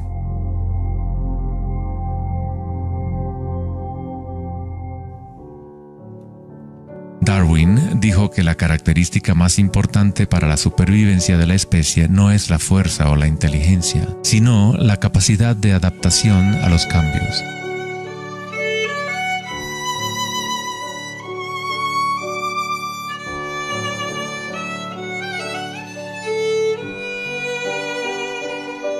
Debemos convertirnos en expertos en adaptación.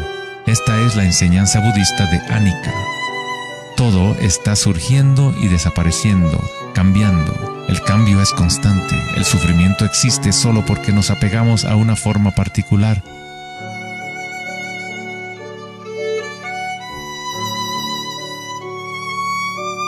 Cuando te conectas a la parte tuya que observa, con la comprensión de Anicca, el gozo surge en el corazón.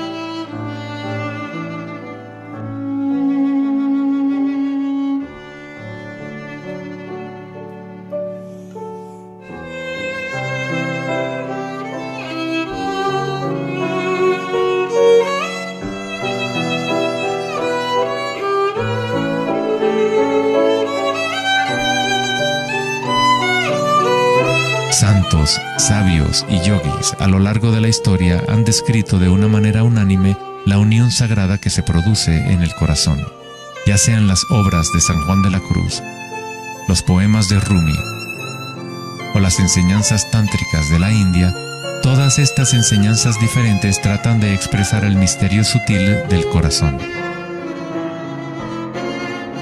En el corazón, esta es la unión de Shiva y Shakti, la penetración masculina en la espiral de la vida y la entrega femenina al cambio. Atestiguar y aceptar de forma incondicional todo lo que es. Con el fin de abrir tu corazón, debes abrirte a los cambios.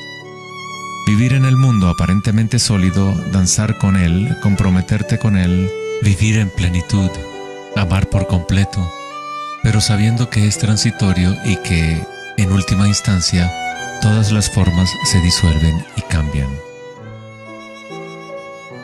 El gozo es la energía que responde a la calma. Surge al vaciar la conciencia de todo contenido. El contenido de esta energía de gozo, producto de la calma, es la conciencia. Una nueva conciencia del corazón.